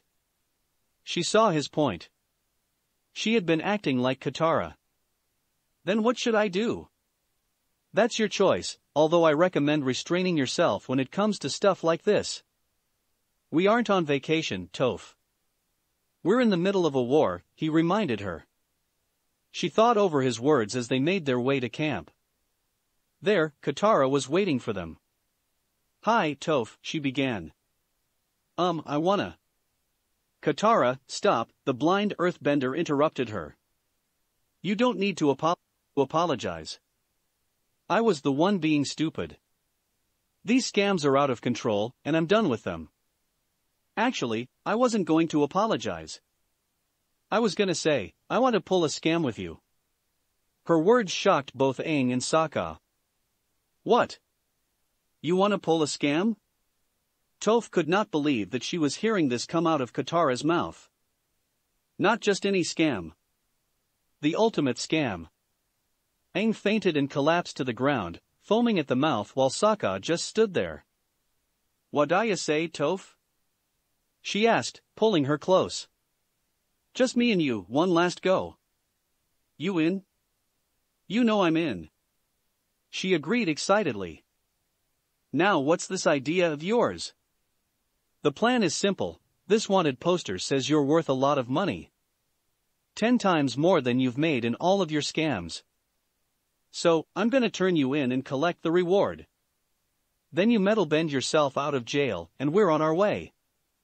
Sounds like a plan. Okay, who are you and what have you done with my sister? Sokka demanded of Katara, pointing an accusing finger at her. I'm right here, Sokka, she told her brother with exasperation. Honestly, why did he get like this? Fine, he said, seeing that he wasn't going to win the conversation. Just so you know, I reserve the right to call you an idiot should this plan of yours go south. Oh, relax, what could possibly go wrong? The two women stared at each other. It is you, Mei Li, Chun said, looking at Yao Jing. She had hoped her daughter would come and she did. But her daughter winced slightly at those words. Who's Mei Li? My name is Yao Jing, she replied. We'll leave the two of you alone, Naruto said, seeing that the two of them would need some privacy. He, Zuko and Azula stood up and walked out of the room. It turned silent for a few minutes after they had left. Chun spoke first. Will you have some tea? She asked, gesturing with a hand at the tea kettle and cup sitting on the table. So you're my mother, Yao Jing said rudely, ignoring her question. She wasn't insulted at all. Yes, I am, Mei Li. Please sit and have some tea. Don't call me that, she snapped at the woman. However, she did sit down at the table and took a cup of tea. How has your life been? Chun asked her daughter. Why should you care? You were never there for it. She took a sip of tea. While it wasn't the best that she had, she could admit that it was quite good. But I want to know about it. I am your mother. If that's what you want to believe. Personally, she was having a hard time seeing how they were mother and daughter. She just couldn't see it. It's the truth. I carried you for 9 months in my womb. The only time I held you in my arms was moments after you were born. That is, until the now so-called Fire Lord took you away. Chun's voice filled with slight disgust at that last sentence. Yao Jing heard the disgust and instantly reacted. Never talk about my father like that. She snapped at the older woman in the room. He is a great man. Would a great man do this to someone? She asked with both sadness and bitterness, pointing at her face. You must have deserved it. There was no way her father would have done something like to someone without a good reason. He gave me this when I asked to see you for only a day, she told her, dropping her pointing hand. Well, why did you ask? You must have known that he would have refused. I did, but I had also hoped he'd relent. But instead, you got burned for your troubles. She laughed cruelly at Chun. You know, it was better that he took me. Then I wouldn't have to be a whore. She wouldn't be down here with the dregs of civilization. Is it any better than being his recognized illegitimate daughter and have no chance of obtaining the throne? Her supposed mother asked, taking a sip. You shut your mouth. She said in a hissed whisper. The throne will be mine. You would sacrifice everything just to obtain it? Chun asked her after a moment's silence. You would murder your own siblings? Do you remember the last time a half-sibling of another Fire Lord tried to claim the throne? I would, because power is all that matters in this world. And the throne of the Fire Nation held the most power in the Bending countries. It would be hers. This time, I would be the victorious one, and I would not make the same mistake that Fire Lord Zoria did in sparing his enemies.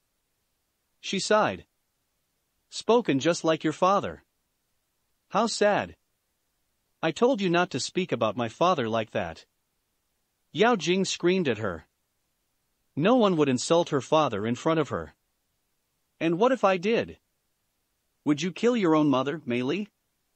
Chun stared at her intently. Are you willing to kill your way into power? Don't call me that. She yelled at the older woman, standing up and throwing the cup of tea to the ground. Why do you keep calling me that? It wasn't even her name. It was the name that I had chosen for you. You were the most beautiful thing in my life, Chun told her, looking up at her from where she sat with sad eyes. She wanted to say something, anything, back at her. But she found herself unable to. Finally, she gave a scream of both rage and frustration. She stormed out of the room and down the steps. Chun's calm look melted away as she began to cry. Feeling a hand on her shoulder, she looked up and saw Naruto standing beside her. I'm sorry, Chun, he said. Don't be, she told him, wiping away the tears. I always knew she would end up something like that, but I kept hoping that there was something of me besides my looks in there. I should get that bastard, he growled. Would Prince Zuko and Princess Azula let you? If I did it right now, they'd probably help me kill him and hide the body. He had seen how disgusted they looked when listening to Chun's story. But he knew that they were disgusted at their father, no her. Killing him will not help the situation, Naruto, she told him. It will only make it worse. I know. I still want to gut him. He calmed himself and looked at her. Do you want to be alone? He asked. She nodded. Yes, please. He walked back to the door. I'll be back tomorrow. Thank you. Only when the door closed and the footsteps on the staircase disappeared did she start to weep again. Toph ran down the street, trying to get away from her chasers. When she ran into the main square, she got caught in a net and was trapped. How could you do this to me? She demanded of Katara, who was standing over her. You betrayed me. You brought this on yourself, Katara told her. I had no other choice. She crossed her arms and looked away. But when she looked back, she wore a sly smile. Their plan was working. You did the right thing by turning in the runaway, the leader of the guards told her as he walked up to her. The right thing is its own reward, she replied. Well, I'm happy to hear you say that. But I still want the actual reward, she told him. The plan was to get the money, after all. Of course, right this way. He led and she followed. A guard dragged Toph into the jailhouse. She tossed her into a cell and slammed it shut. Toph felt around but couldn't feel any metal or any earth. Hey, what kind of cell is this? She demanded. A wooden one, the guard told her. The runaway got very worried at that point. This was not going as planned. Katara stood in front of a desk as the guard leader picked up a box and opened it. When the door behind Katara opened, he closed it and pointed at her. That's her. That's the girl you were looking for, he declared. She turned around and saw the assassin standing over her. Aang was pacing around the camp while Sokka sat on the ground with Akela at his side and Wing on his arm. Do you think this scam of theirs should be taking this long? Aang asked him. The air nomad had thought it would have been done by now. I was wondering the same thing. We better check it out. As he stood up, Wing hopped off his arm and onto a pot next to Momo. You two behave, Appa's in charge, he told them as he and Aang walked off with Akela following them. As soon as the humans were out of sight, the hawk and the lemur began to screech at each other. One bellow from Appa quelled them immediately. Both Katara and Toph sat in the same cell. Wait. Toph said suddenly. It's a trap. How could she be so stupid and not recognize it? Really? Asked Katara sarcastically. No kidding.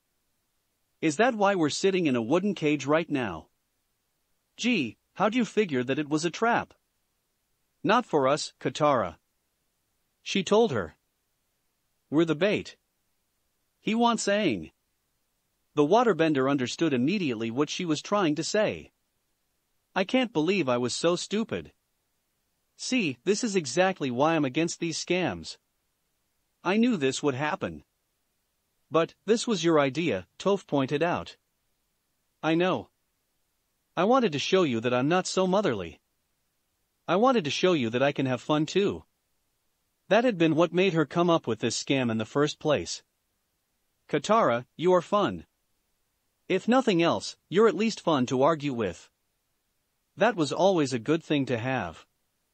I know your relationship with your parents is complicated. And I shouldn't have said what I said.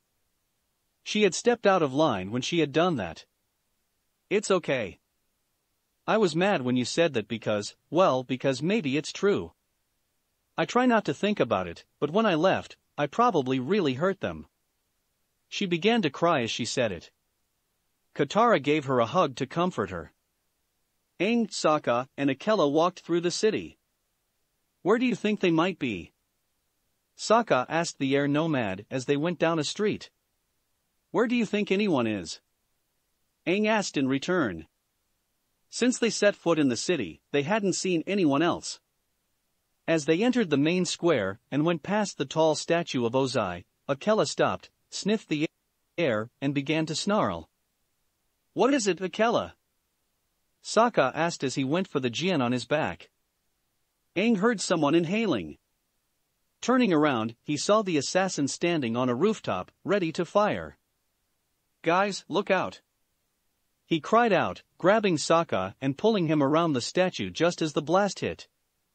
Akela had leapt through the statue's legs and joined them on the other side. It's the assassin. Thank you for stating the obvious, Sokka remarked, rubbing his head. The assassin leapt off the roof and fired another blast, making them move. Toph tried to force the cell door open with no luck. What are we gonna do? Katara asked her. I don't know, she answered, stepping away from the cell door. I wish we had some earth or water. We need to bend our way out of here. What about your meteor bracelet? You could make a saw. That would get them out fast. I left it back at camp, she explained as she sat down. I was worried they would take it. Katara sighed and wiped her forehead. It was getting hotter in the cell. But when she noticed the sweat on her hand, she got an idea. She got up and started running in place. Katara? Are you okay? Toph asked her. Just fine, she replied, concentrating on what she was doing. Well, what are you doing? I'm making my own water. Wiping her forehead again, she bent the water at the cell door, slicing into it.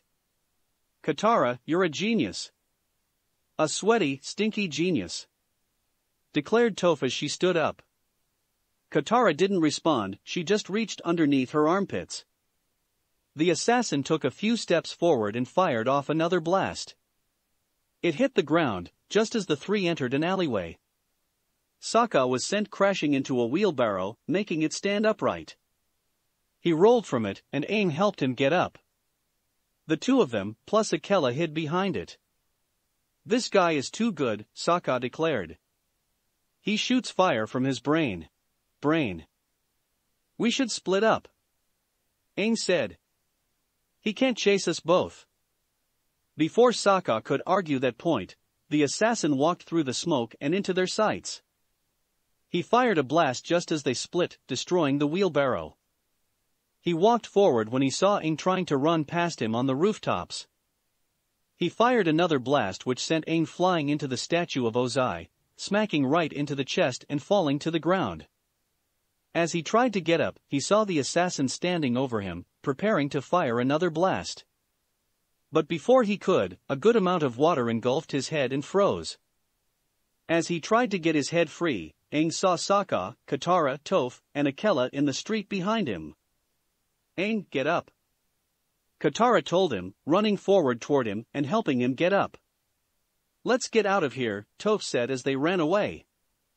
As they did, the assassin shattered the ice with a punch of his metal arm. He inhales and fired off a blast. Toph, having felt him, bent a rock to act as a shield. The blast hit the rock, shattering it. One of the small fragments sailed towards him and hit him right in the middle of his third eye. He stumbled back, covering his eyes. When he recovered, he attempted to shoot another blast, but it literally backfired and sent him flying into a wall. Shaking his head, he tried to look for Team Avatar but couldn't see them. You've got a couple of visitors, the guard called into Iroha's cell before opening it. He turned around to see who it was. While he was not surprised to see Zuko, he was surprised to see Azula and Naruto. I had never thought you would see me of your own violation, Azula, he told her. The fact that you've also come to visit means something is wrong. Nice to see you as well, Uncle, she replied sarcastically. That was such a nice way to start off the conversation. Uncle, we've met Chun, Zuko bluntly told him. He looked over at Naruto. She's dying and wanted to see her daughter, the blonde explained. I went to go see her, and they came with me. Ah, I see, Iroh said. You were the one who gave the doctor the money to save her, didn't you? Azula asked her uncle. She knew that he was that kind of person. Yes, I did, he answered. What my brother did was unnecessary and cruel. I knew he wouldn't care if she had lived or died, so I gave the brothel money so that she could be saved. He looked at his niece and nephew. You disapprove? Uncle, for once, I approve of your actions, his niece told him. I do as well, Zuko agreed. Thank you. He fell quiet for a moment before finally asking a question. Did Yao Jing meet her? Yeah, but it didn't end well, Naruto told him. He looked at Zuko and Azula. You guys go wait outside, there's something I want to ask Iroh in private. They didn't argue. They had gotten their answers. What is it, Naruto? Iroh asked once his niece and nephew left, closing the door behind them. You weren't the only who took care of the money, were you? The blonde asked. Somehow, he just knew that was the case. The Dragon of the West smiled when he heard that question. Of course, I wasn't. Who was the other person? Who do you think it was? He asked cryptically. The Fire Paragon wasn't annoyed with not getting a straight answer. He smiled instead. I guess I should have known. It had made sense to him once he realized who Iroh wasn't talking about. Are you going to tell them? Iroh asked, growing concerned. He knew of what the blonde had found, but he did not know where. That secret stayed with the blonde. Not unless they desperately want to know. You are the only one who knows where she is, Naruto. You don't think I know that? He asked the old man. She made me swear an oath never to reveal her location. They still have a right to know. Yeah, but I'm not going to tell them right now. He turned and went for the door. Goodbye, Iroh, he said before leaving the cell. Appa had landed for the night. Aang and Sokka had already gotten out of the saddle and started setting up camp. Katara was about to join them when Toph spoke. Katara, she began hesitantly. I need your help. What is it, Toph? She asked, curious to know. Things between them all had been a bit subdued once they had gotten away. They all knew that was going to be the end of the scams and cons. I need you to write some things down for me. The blind earthbender held out a piece of paper. I want to send a letter to my parents. She smiled. I'll be happy to help. She wrote the message. When she was done, the two walked over to Sokka. Hey, Sokka? Yes, idiot, he replied. His sister frowned at those words. Will you stop calling me that? She didn't need to know that their plan had been messed up every time he spoke. Not until I'm bored with it, he replied. What do you need? We need to use Wing. Toph has a letter for her parents. He simply handed the hawk to them. They put the message into the holder and Wing took off, taking its message to Toph's parents. Yao Jing had taken a private dinner and was readying herself for bed. It had been a week since the visit to the brothel. And yet, that meeting she had with the madam of the place still rang clear in her memory. She didn't know why, but she couldn't get that burned woman out of her mind. She was surprised when she heard someone knocking on the door. But it turned to hate when she saw who it was. Why are you here? She said harshly at Naruto. Your mother is dead, he said. So what? Are you expecting me to come to the funeral? She would be damned by the spirits before she went to a whore's funeral. That already happened, he told her. Besides, the prostitutes wouldn't have let you anywhere near it. Then why are you here? She wanted to go to bed, and he was stopping her from doing that. Chun wrote this before she died. She wanted you to read it. He offered a scroll to her. She snatched out of his hands and slammed the door in his face. She walked back into the room and opened the scroll, letting something fall to the ground. Mei Li.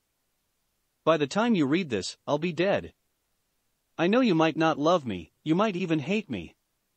But you are still my daughter, and I will never hate you, no matter what you do. I know you probably want nothing to do with me, but I'm still leaving you something to remember me.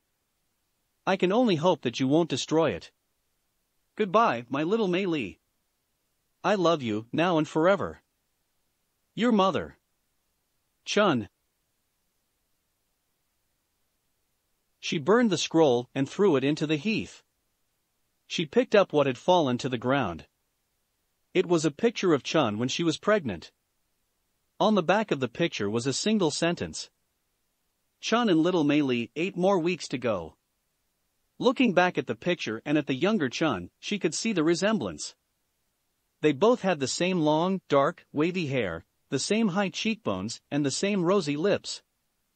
Their eyes were even the same storm gray color. While Chun's eyes looked cheerful, seductive, and content, she knew that her eyes held nothing but promises of fear and cruelty, as well as ambition. She was tempted to burn the photo as well but couldn't do it. She now knew that the burned woman she had met was telling the truth. She had been her mother. "My name is Yao Jing," she whispered to the room. For some reason unknown to her, tears began to fall from her eyes. That's it for this reading. Hit like and subscribe for a free ticket pass going to the different worlds of anime fanfictions. Looking forward to having you on board again.